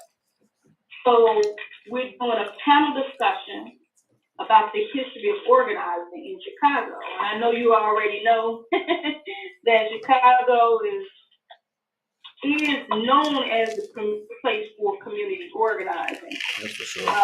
We have a deep history of organizing here in Chicago, so we were asking people like you, people like Mary Nelson, people that helped over the years pass legislation. We're looking into some people from the Black Panther Party to begin to talk about the power of organizing, how organizing got Washington elected, how organizing got Obama elected. So we have a rich history, and we're asking people like you to be on that panel on the 18th. The panel begins at 6 o'clock, but we're asking those who are going to speak and that's going to participate to be there a little early, about 5:30.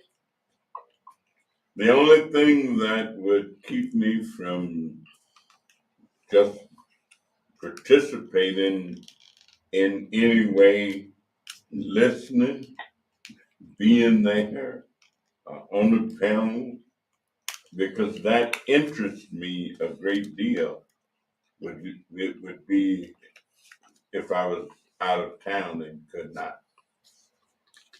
But Okay. I'll just look at my calendar, or if someone would just call Josie Ware at the office, and she could tell them, and I will let her know tomorrow morning that it's something we'd love to participate in. If we're not, Okay, because you have a deep history here in Chicago. So we worked with years ago with Senate Bill 3007, with the Grow Your Own Teachers. You have really been instrumental in some legislation that's actually helped our community.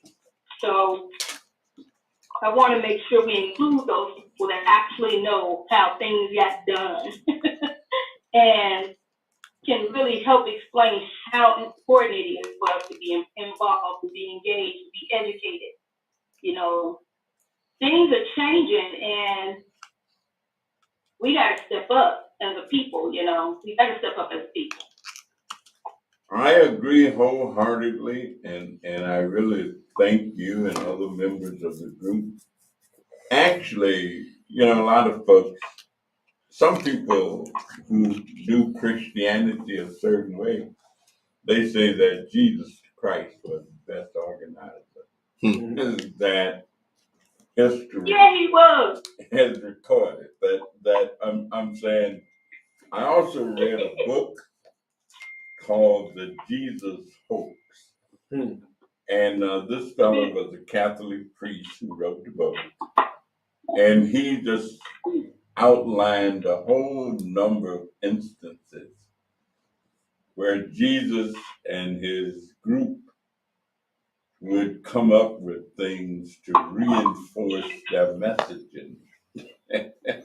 Like if people weren't kind of acting like they were excited about what was going on, this guy suggests that they create another miracle. that conjure up something. Yeah, well, that they got. But then there were other people who refuted some of what the person was saying by saying some of these things happen simultaneously, and even if they were organizing something that happened one way, something else was going on at the same time in a different place, and there was no way that they could communicate that, Back then. And oh, it's a fascinating book, especially if you have also read the Bible. I'm saying, and you have some background information the way it's explained. I mean, I could read that stuff all day long, and just even in terms of when Jesus met the woman at the well, and how that, I mean, to listen to some of the theologians explain some of the stuff is really intellectually exciting, in addition to the spiritual Context and reality. Yeah, but yeah, this guy said Jesus was organized. Yeah, he was. I would like to ask because I've been increasingly seeing that I don't know how true this is, but this is what I've been reading. That Democrats are going to be ran roughshod in these next few elections, this primary, and for this the general. What's your thoughts on that? And what's the problem? The problem is what we have is the problem. I'm saying people hold those in charge responsible pretty much for whatever goes on. Mm-hmm. Now, Democrats didn't create the coronavirus. Mm-hmm. but Democrats are in the majority as we've tried to deal with it. And so, because you told the people, elect me and I'm going to take care of whatever.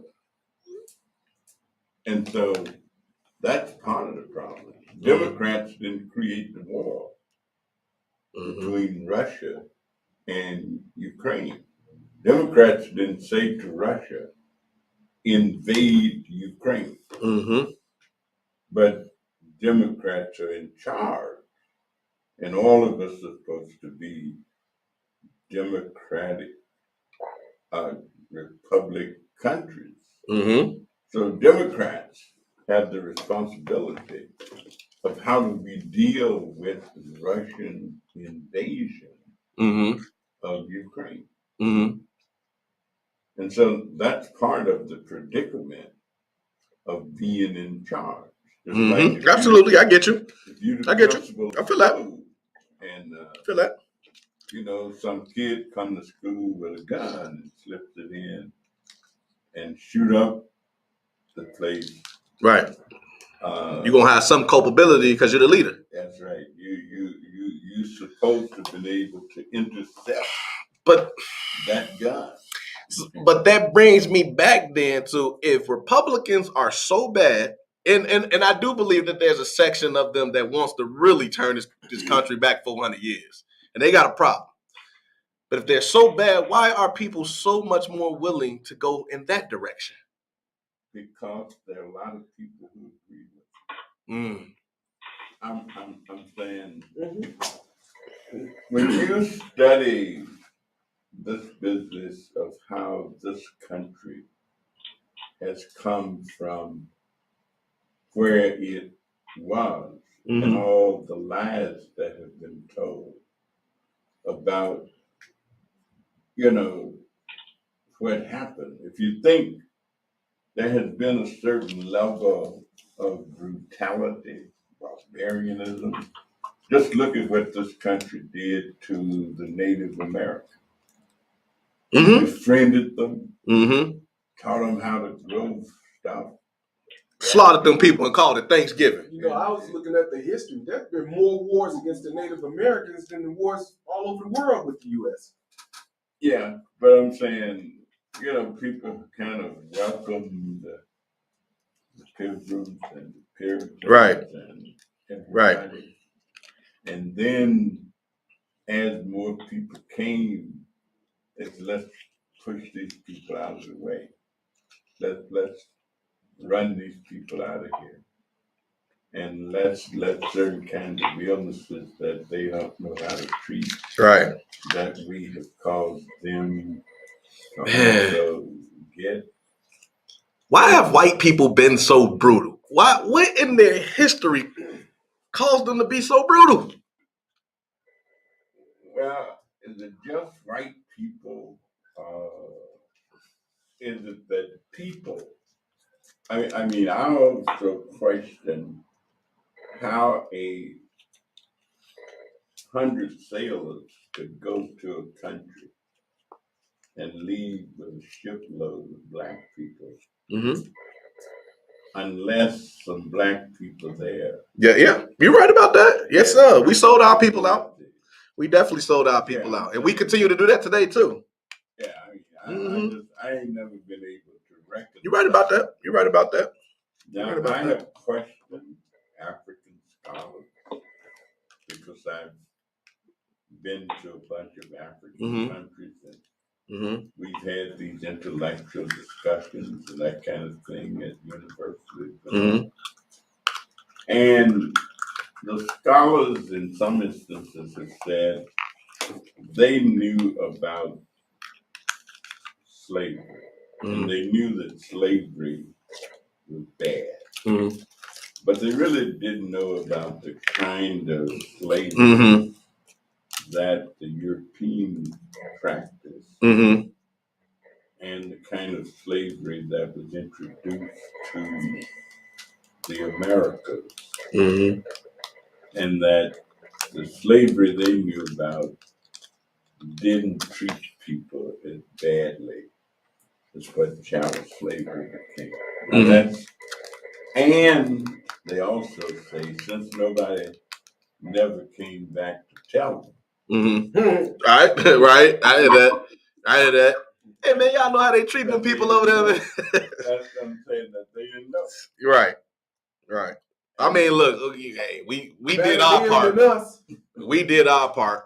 We gave y'all what y'all was looking for. Our hands are absolved. Better them than us. And it was so many different countries and regions that play a vital role in it, though. But you know what? It had to do with fear. It had to do with power. You know, you have to think about that. If they had more power, would they have let this happen? What about greed? Oh, greed played a huge role. Greed on both sides, you said. Yeah. I'm saying, I'm sure they got something in return. Right. I mean, other than their lives being left alone. Yeah, but I mean, you're in a country with 3 or 4 million people. How can you be scared of 100 sailors on ship? Nah, that makes sense. No, that makes sense. And so it's always been a mystery to me. I've never felt comfortable that I knew the answer. Yeah. I got you. No, I mean, it happened. That's how it happened. When they first came, it was about bartering, and we bartered some lives. On another note, let's talk about a name from the past that I was talking to Corey Williams about yesterday. Garfield Majors. I happened to be on the phone with his sister yesterday. Oh, really? Who's that? Oh, that's Miss Jacob. Hold on. Okay, there we go. Got him. But Garfield Major's sister was on the phone talking to her yesterday. I think how old is she, Corey? 95? No. Well, 2001 was 79. 2002. Turn it up a little bit. Can't hear. Say it again, Cora. I said she was 79, 2001, and on March the 11th, this year, 2022, she celebrated her birthday, March the 11th, and she's still 79. So I have no idea how old she is. Well, she says she's still 79. Well, we know one thing: she ain't doing math right. If it's 22, if it's 21 years later, she's still 79. But we do know that's Garfield's sister. Well, Yeah. some people are practical jokers, and of course Garfield was one of the best practical jokers I've ever known. And he could have been a great stand-up comedian had he chosen to go in that direction. But he was certainly funny. But he also, in some ways, he was also big-hearted. He gave away a lot of his resources. He was a very generous person to churches and organizations and groups. I've known Garfield to go in church any number of times and contribute $500 in the collection. Just and after we had become good friends, sometimes he would share with me his thinking of why he did so and so and so. He said, I'd like to say something. If I put $500 on the table, pastor will come and let me say a word. That's one thing about him. He was very outspoken. And sometimes he would do that, and sometimes he would ask. And like sometimes that people take up collection or take up offering at church, and they're trying to hit a mark in terms of a goal. And they'll say, well, we was trying to get $1,000. We've got 902. We really need to get 98 more dollars. Garfield would sometimes be quick to say, "Here, I got 98 more I give," and that kind of thing. But he was an astute businessman. He was an organizer. He's been trying to organize businesses, small businesses, ever since I've known him. One time he had a contract to provide the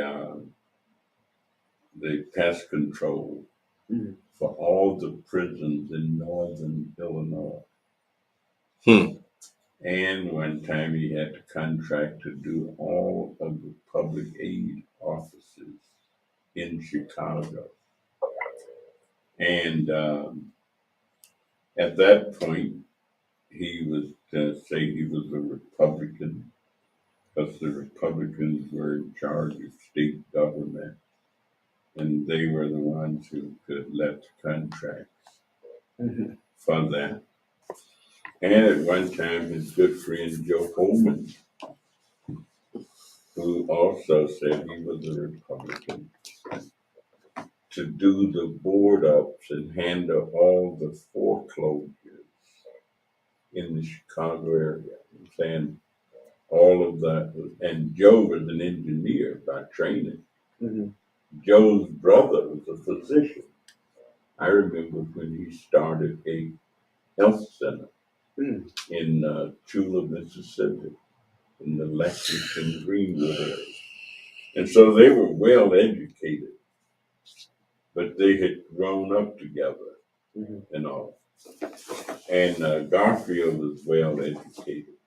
Garfield went into the military after school and stuff like that, and came back and used his GI Bill to learn exterminating and other stuff. So he wasn't no lightweight guy. No, by no stretch of imagination. But he certainly was a practical joker. His mother was a preacher, as was his father. And his mother actually pastored a church. And I remember one time he had told him we were going to come down and be on a program. And he asked me if I was ready to go. I said, go where Garfield. He said, and this biggest joke,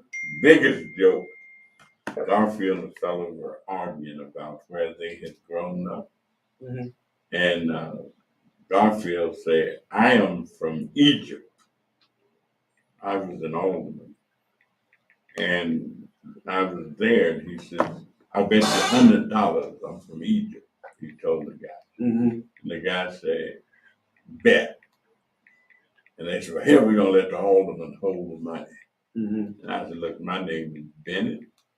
I ain't in it. And just leave me out of it. No, hold the money. Right. So they gave me the money. Garfield reached in his pocket and pulled out his birth certificate and said, read it. I looked at the birth certificate. The first thing I saw was Egypt. But it was Egypt, Mississippi. That was the name of the town where he was born. Now here I am. There you go, Cord. That explains the family. The who won? That explains their family. Egypt, Mississippi. Now his other sister was the mother of the church at Grace Memorial, where Reverend Johnson, Reverend Hunter now is the pastor of that church. He married Reverend Johnson's daughter. Garfield's sister, Miss Gladney, Miss Bessie Mae Gladney. That was her church, and that was where they went to church. So obviously we went there many times over the years for programs and activities. I was just talking about how he would do a show, and in the middle of the show, Garfield would get up and leave, and everybody just be there. And he's like, I'm done for the night. And it's like, Garfield, we got another hour, another 30 minutes. He just pack up, walk down that long, dark alley by himself, get in his car, and go. And he started the show off, you know. He started Reverend Bynum and Reverend Dodge. What is it? Oh yeah, Johnny B. Dodge was the greatest hymn singer still around. Hymn singing is an art, and Reverend Johnny B. Dodge mastered.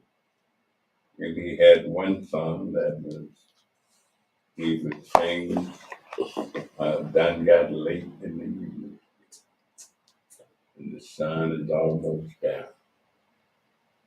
Yeah, so, yeah, we over the years, we've had lots of fun. We used to have Otis Clay. The singer? Oh, yeah. Okay. Otis Clay lived over on 22nd Street over in the Lawndale area. Always did. And he had a cleaner over there.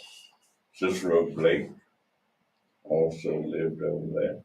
And Cicero used to sing a song, Taxi, taxi, take me to the other side of town. Or he had one, Loving two, it's hard to do. Blues singer. Right. Yeah. So, but Jimmy Reed, all these guys used to live on the west side. Garfield, I remember I was telling a story about when me and Butch used to go over there to Garfield's house and sit with him. And he told a story about what's the song, The Turning Point? I reached the turning point. What's the singer name? You're talking about Davis. Yeah, Tyrone Davis. He told us, he said, you know, Tyrone Davis lived on Jackson and Costner. He sure did. He lived right before you got to Costner. Yeah, he lived right before. If you're going east, down, he lived just east of Costner. Yeah, he told us a bunch of stories. I think, wow, Garfield must have been in his 90s. Howlin' Wolf, no, Garfield was, I think he was 75. 75? So he's younger. Yeah, Howlin' Wolf, all these guys. lived in, there was a great big population. I mean, the 60s and early 70s. That was when, and most of it came from Lawndale. Austin went through a tremendous change in 10 years. At the beginning of the decade, Austin was about 80% white. In 10 years, it became 80% black. And that's when all the organizing of the Austin community, Gelson Cotter, woman named Gelson Cotter, was a premier leader in organizing Austin. But the groups that came out of that organizing effort was the South Austin Coalition, the Northeast Austin NAO, right. Mary Volpe was the spear for that. Tom Jose. Mid-Austin Steering Committee that used to be in the firehouse right there in Laramie. That's where their headquarters in Chicago Avenue. Now, Nancy Jefferson was involved with it? No, Nancy Jefferson was Midwest Community Council down in the Garfield area. And at one point, that would have been the most powerful organization, black, on the West Side, would have been the Midwest Community Council. The North Lawndale community had the Lawndale People's Planning and Action Conference, and then the North Lawndale Economic Development Corporation. They started the Bank of Lawndale. They also ultimately had control of about 2,000 units of housing in the area. But the North Lawndale Economic Development Corporation ultimately defaulted on a $26 million mortgage of those buildings that they had gotten control of. And they ultimately went under. But in their heyday, when all of this was going on, they were a powerful entity. A fellow named Cecil Butler. Cecil came to Chicago as a Vista volunteer. He was an attorney, and so did Reverend Samuel Mason Carter come to Chicago as a Vista volunteer. And he was the organizer in the beginning of rehabilitative systems, HSI. Donald Dew. Yeah. Well, they started that, and then Don Dew really brought it into fruition as a big, effective social service agency. Probably at this juncture, the largest black-owned social service agency in the state of Illinois. Let's go. So at this time, if anyone wants, we're about to close out. So if anyone would like to give their comments or have anything that they'd like to add, feel free to. We're going to start with Dr. Orr and go down the line. Hey, I just want to say, this is what's really needed. So I want to commend you all for doing this regularly, regardless. I saw that y'all was on last week and it was a holiday, so kudos, because we do need it. So I want to say thank you for that. I want to encourage people that listen and there's some posters for people to get involved because much needed and we need that. So thank you guys from myself, Dr. O, as well as Westside Rising and all the community groups that's partnered with us. For sure, for sure. Mm-hmm. How about you, Ella Houston? Any comments, concerns, or anything you'd like to speak on? Ella, are you there? Oh, hold on, I had to unmute. That's But, okay. I came on late because I came and time just flew past me. So I just got bits and pieces at the last minute. So it's not enough, comment on. But I do enjoy the program. I should have started paying earlier, then I would have been finished. That's all right. You can always go back and review it if you like. Well, I caught the last little bit. Yeah, so you don't have any concerns, comments, or questions. We're gonna move on to the next. Miss J. Anything you got to say? How about my man, Ben? Oh, yeah, who's that speaking? Miss Jacobs. Miss J. Oh, yeah, you got something else back there? No, I'm good. Okay, my man Barry, what you got to say, man? Hey guys, What's happening, Barry? do you have anything to say? Oh, yeah. Hold on, Barry. Go ahead. I guess Miss Jacobs, that's you? Yes, it's me. See, Okay, go ahead. I know. But I want to say to the congressman, maybe the next meeting, maybe you can get some information who we as a community can get together and find out who we talk to, because our little kids cannot read, write, or spell. So we need to come together and see how we can get something started to where some of these retired teachers and grandmothers can go to a school and try to help these little kids start reading, because they graduate and they don't know how to read. Well, maybe we could have some of the people who run early childhood education activities and programs and let them share what they are teaching, and if they're having difficulties, what those difficulties might be. And I visited 2 or 3 kindergarten classes last week and just had a wonderful time.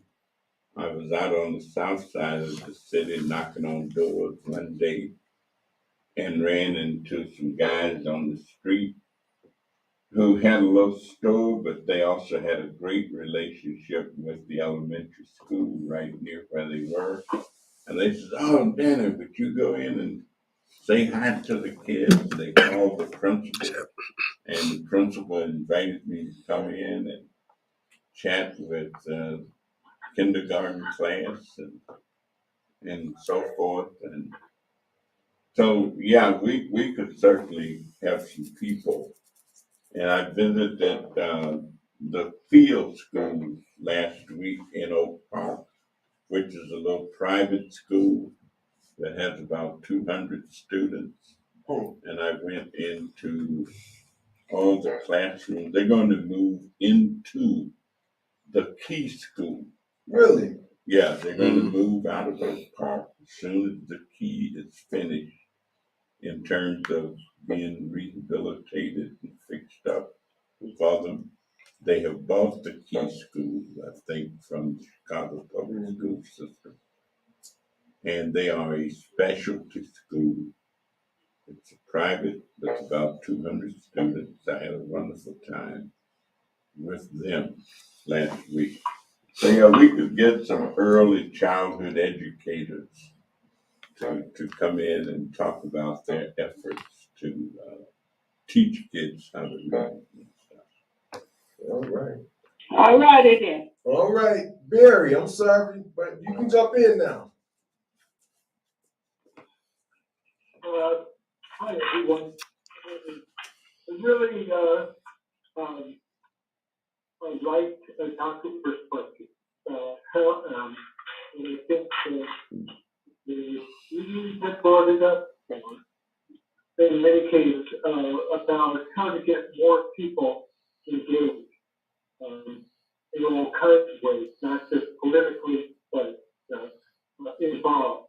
And it seems to me that one way of doing it is by having money available on a much lower level, like the block level or a sector like the Cairns area and so on.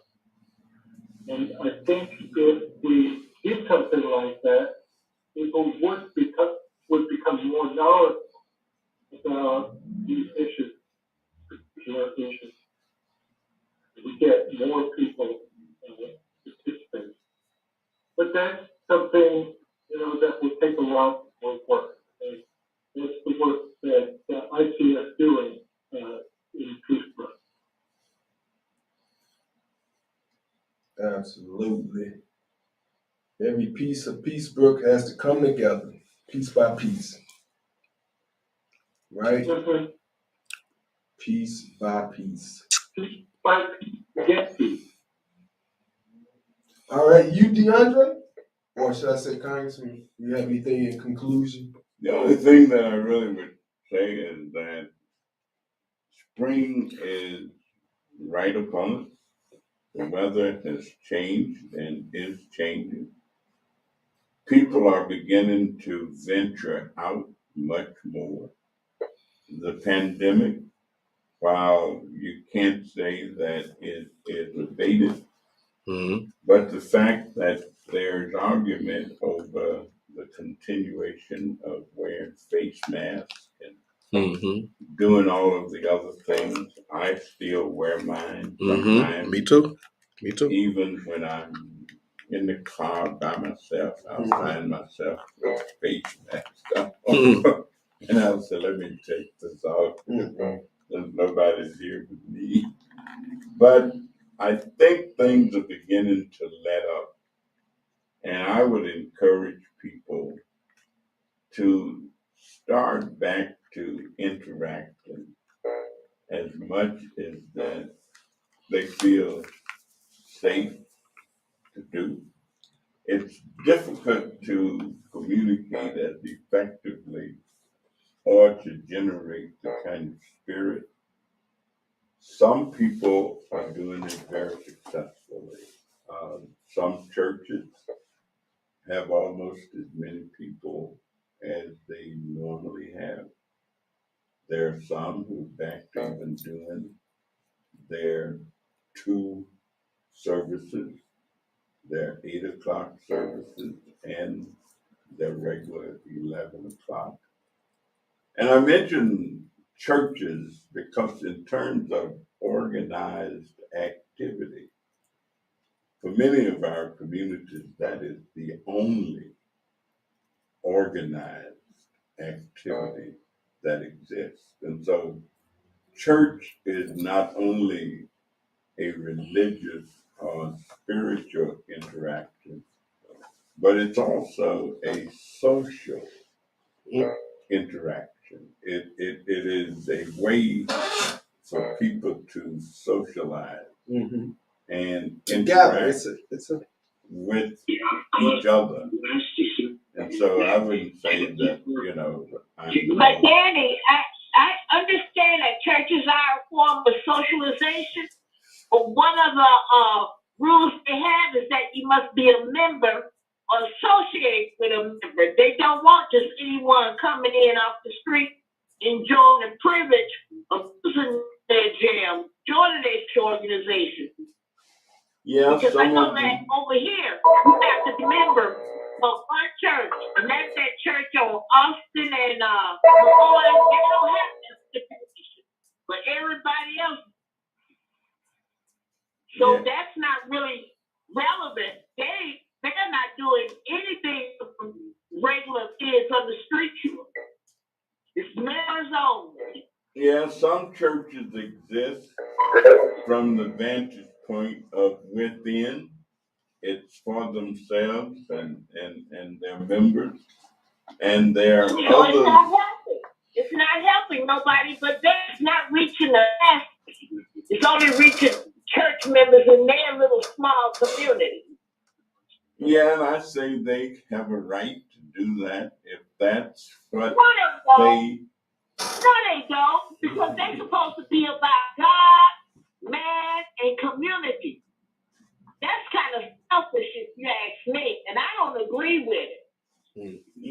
Well, they can't. Everybody needs a hand up. You don't have. I don't have to belong to your church in order for you to give me a hand up, not a handout, a hand up to help me. Yeah, if I was And organizing. I've been very vocal. I've been very vocal about that for a while. Yep, I think.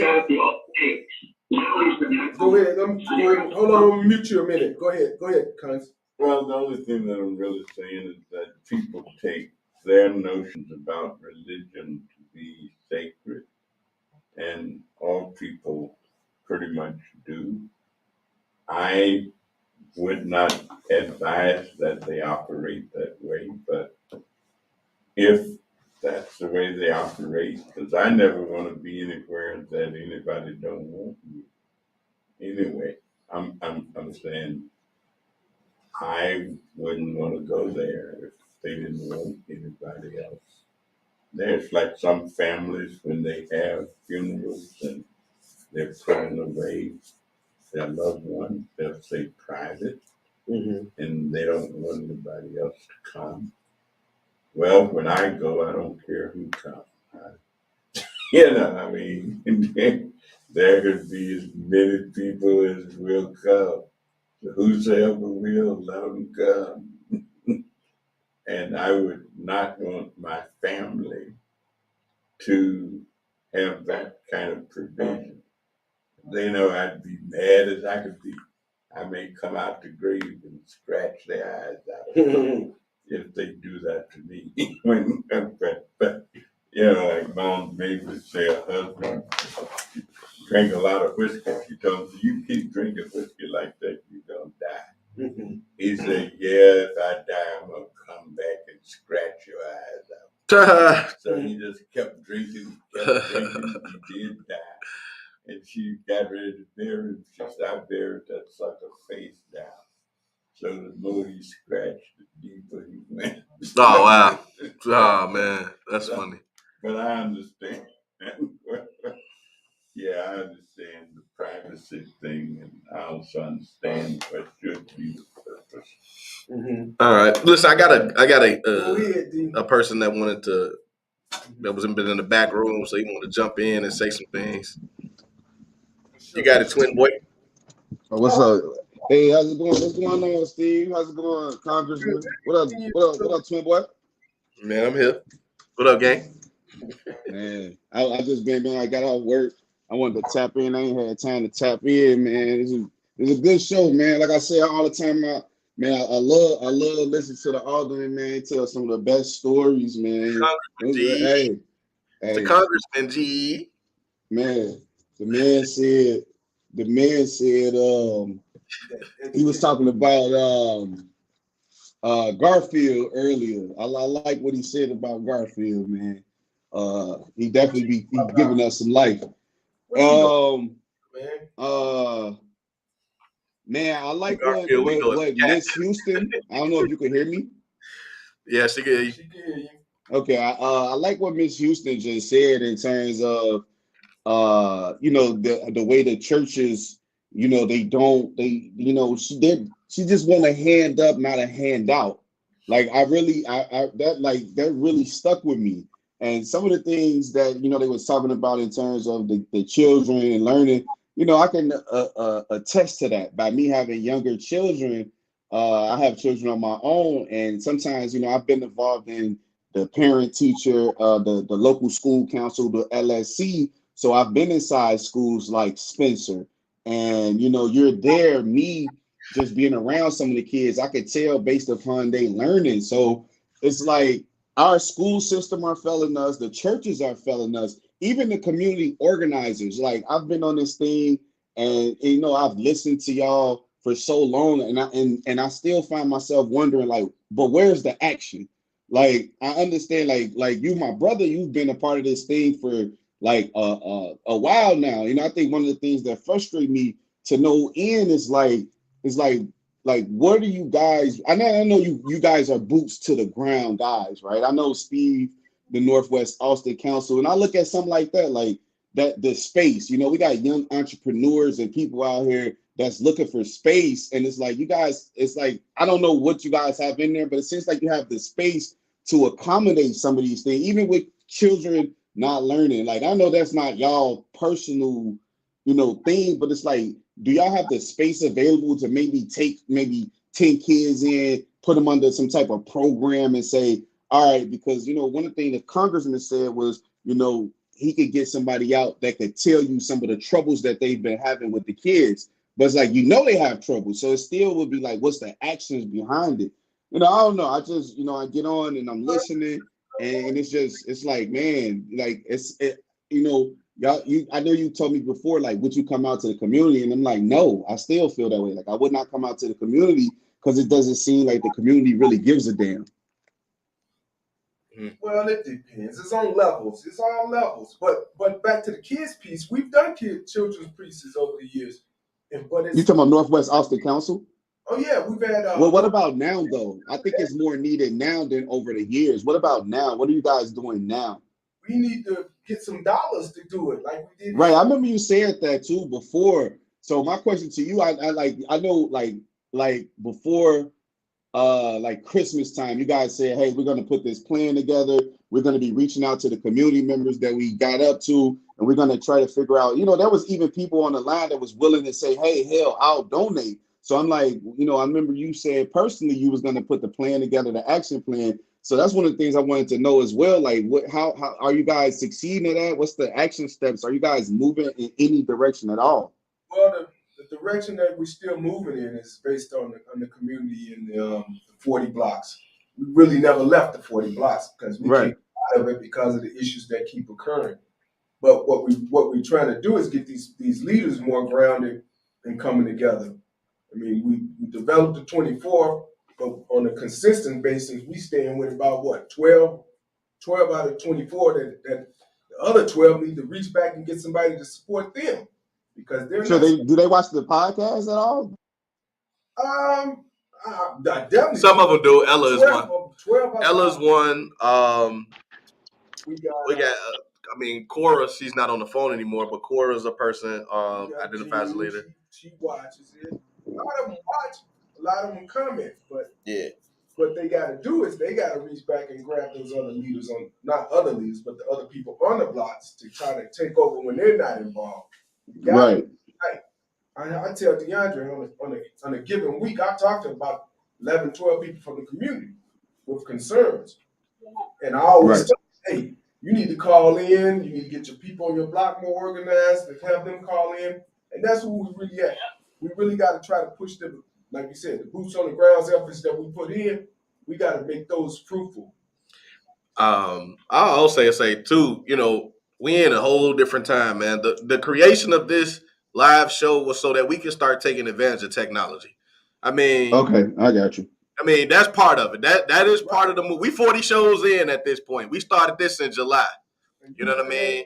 And it's continued growth. And I mean, that's the only thing that you can. Do y'all got merch? Do y'all got merch or something that a person can buy and then be able to support you in that way? Like wear a Northwest Austin Council hoodie or Well, we used to have I'd like to reply to the young guy because he made a great point. Go ahead. I'm not sure what your name is, but I do understand your sentiment about different things failing us or not being as effective. Who he look like? Excuse me? Who he look like? Look at the screen. What? You can't see him. The color different. No, don't worry about it. I can't. Okay. I can see Steve. I can see Congressman. I can see you. And then I see this other young man. That's him. Well, hello, young man. How you doing? Who he look like? He look like Steve. He look like me. That's my DeAndre. He looks like DeAndre. That's his twin brother. Oh my God, no, are you serious? Yeah. I'm just fatter. That's all. That's why my face looks wider. Seriously, I'm fatter. Hey, twin. What's up? How you doing? Is that Miss Houston that's talking? No, that's Dr. Orr. Dr. Orr, how you doing, Dr. Orr? I I've been doing organizing for many years, and for a while, I actually stepped away from organizing because there's a lot of stress in trying to educate and mobilize our people. It's a lot on organizers and organizing. Yeah, my brothers told me that several times. It's a lot of stress, but me and DeAndre love it. I have seen some very successful campaigns, but it took a lot of work. And I hate to say it, I'm going to echo what Danny said, it takes time.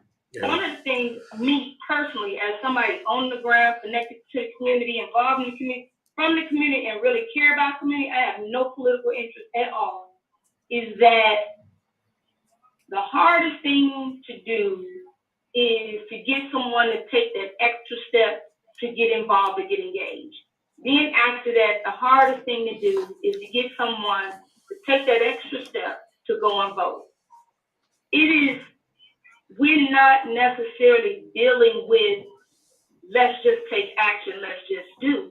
We got to deal with the mindset, the trauma, the economic context, and I know DeAndre knows what I'm saying, the economic context that we live in. A lot of us don't have a safety net, right? Mm-hmm. So if I'm protesting, I got one off day. Mm-hmm. I got to be back at work tomorrow. Mm-hmm. I don't care what they cost, you know. Mm-hmm. If I'm sending letters to the alderman or making phone calls, you know, that still costs. And a lot of us are stuck in survival mode. Mm-hmm. Meeting day-to-day needs. How do we work together? And I have said that there's been some occasions when I'm not kidding. I was kind of disappointed in the organizing world because I felt, you know, Chicago being the mecca of organizing maybe should have a greater impact. But we got to also think about Chicago and Chicago's political history with the machine. We got to think about all the dynamics that work. So the best thing I could say for someone like you, yep, be dissatisfied enough to be, involved with no one can question where your stuff lies, you know, and then get somebody else involved, encourage somebody else, teach somebody else, because that's the only way we're coming up out of this. Is we got to touch each person. We got to touch people like 10, 12 times. Each one teach one. And I know one. this because I had to do boots on the ground. Right. I had to do policy. I had to do violence prevention on the ground with us. And that by itself is a whole nother dynamic. So it sounds like what you're saying is when they say, well, we've reached out to the people and then the people haven't reached back out to their people. So you're saying they supposed to continuously reach out to those people and say, hey, did you follow up? Did you check through? You know, what's, you know, and are you saying that they should do more in terms of contacting and staying in tune with what's going on? Is that what you're saying? I'm saying this. I will say this for us, contact and education is key. It is a theory that you have to touch people at least 7 times. 7, yep. To get them to move. 7. Which is crazy. Yes. But it's you gotta say your name 7 times. Close to a fact. You gotta see your face 3 times. And we have limited time, limited resources. We're looking to change conditions set by million billion-dollar companies with $20,000 or $10,000. We never talk about those dynamics. We never talk about what it really costs for a real activist to put back on the line for a community that may not even vote. You know, there's a price. It's a lot of dynamics, but it takes a lot. I will say that. It's a lot. But we just got to keep moving, keep doing it. Yeah. You want to say something, Steve? No, that's it. All right. About to conclude. So for me, talk off, you know. Yeah. No, so I've been trying to get my brothers and them to come back on. They got a very different perspective. They're not involved in community-based work because they say that they don't think it's going. And I never will. I'm being honest. I never will get involved in community-based work because I don't believe in the community. I don't. Right. I just don't. Right. Like everything, and it goes off everything that I'm hearing from y'all. Like even when I hear certain things, it's in my ears. It's like it sounds like BS. That's what it sounds like to me. It sounds like people giving me the runaround. And that's why I think people my age don't deal with community stuff. That's why y'all can't get more people to be involved in community stuff. because that's what it sounds like. Different approaches to get civil rights legislation passed. It took SNCC, it took Malcolm X, it took Martin Luther King. It took great leaders. It took great leaders that kept their word and knew how to, command men. That's what I'm saying. They didn't make it sound like they was giving you the runaround. They told you what it is, and they went out and proceeded to do it. We followed them because they were exactly what we would want to be as men. And now when you talk to people, it sounds like the runaround. That's why I think politics are failing. Republicans do a very good job of telling you exactly what it is. And people my age, they like that. We like to know what it is. We knew that Donald Trump was racist, and we still would vote for him again right now today because we know where he stands. Man, listen, hold on, man. All right, man. But y'all do y'all thing. I'm about to hang up. Listen, I appreciate you tapping me in. I love the podcast. I love these shows. And, but this is one of the reasons why I probably don't get involved in community politics, because it sounds like a lot of BS to me. As I listen to it, I'm like, oh, I don't know. But again, I know, again, I was a part of the local school council. I know exactly what you guys deal with. So I commend you for caring enough about the community to go out there and get it done. I appreciate y'all. Thanks for having me on, bro. Yep. All right, so I'm gonna try to get some more younger people to get their perspective, man. Because perspective, DeAndre, make sure you get them on to talk about what their approach is. Because hey, who knows? Well, like I was saying, I talk to my brothers and them, and I be like, the methods that we use, door-to-door approaches, they tell me that's not gonna work for me. You come to my door talking about being civically engaged or involved in the community, and I'm playing my PlayStation, I'm gonna cuss you out. That's what they tell me, and then I also, when I say, well, what are you guys looking for in somebody that's gonna represent you? They say, man, look, we want to see somebody that's from where we from and represent the way we represent. So, for example, I like to dress up in certain respects, depending on where I'm at. Chelsea boots and whatnot. My brothers and them always tell me I gotta wear Jordans if I'm in the field, because they like, that's what people recognize. That's what they want to gravitate towards. They said, this is how we dress, so we want our representation to look like us. But again, I'm gonna try to get them on. My brother works typically Sunday. Both of them work Sunday, so unfortunately, it's probably gonna be a difficult time. But I'm gonna just try to get more young people to be involved in these conversations so we can hear their perspective. Because again, we got to cater to them. To be honest, I mean, look. The millennial generation is the largest generation now. Baby boomers are no longer that, but they are the ones that are still in power, and I'm biased, so I do believe we need younger leadership, but I also recognize, like the congressman says, hey, man, you got to stand up and be a leader, though, and that matters. But the approach that we take in order to cultivate that matters, too. Last thing I want to say, politics is nothing but the relationships to get to the resources. When we continue to look at our community in the way that it is as present to us, it's because we don't have the requisite relationships that we need with the political figures that are decision makers.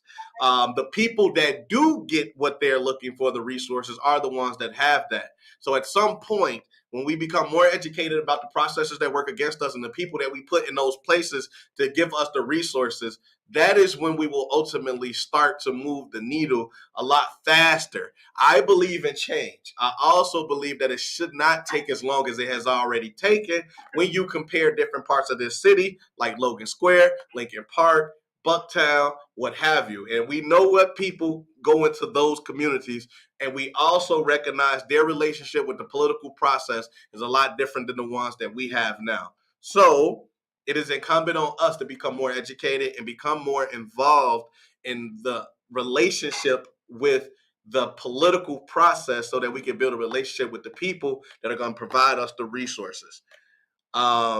Listen, we went a lot longer than we typically do. The stage is usually 6 to 8, but we had a great conversation. So I appreciate everybody staying on. We do this every Sunday. There's various ways of interacting with us. We got the YouTube, the Facebook, and the Zoom. If you're on the YouTube or the Facebook, make sure you like, make sure you subscribe, make sure you share, and when you comment, we can put it directly into the show like we've been doing tonight. Listen, we got a lot of seats at our table. All we ask is that y'all come on home. Thank you for allowing us to welcome you to Northwest Austin Council. Have a good night. Good night, all. Bye.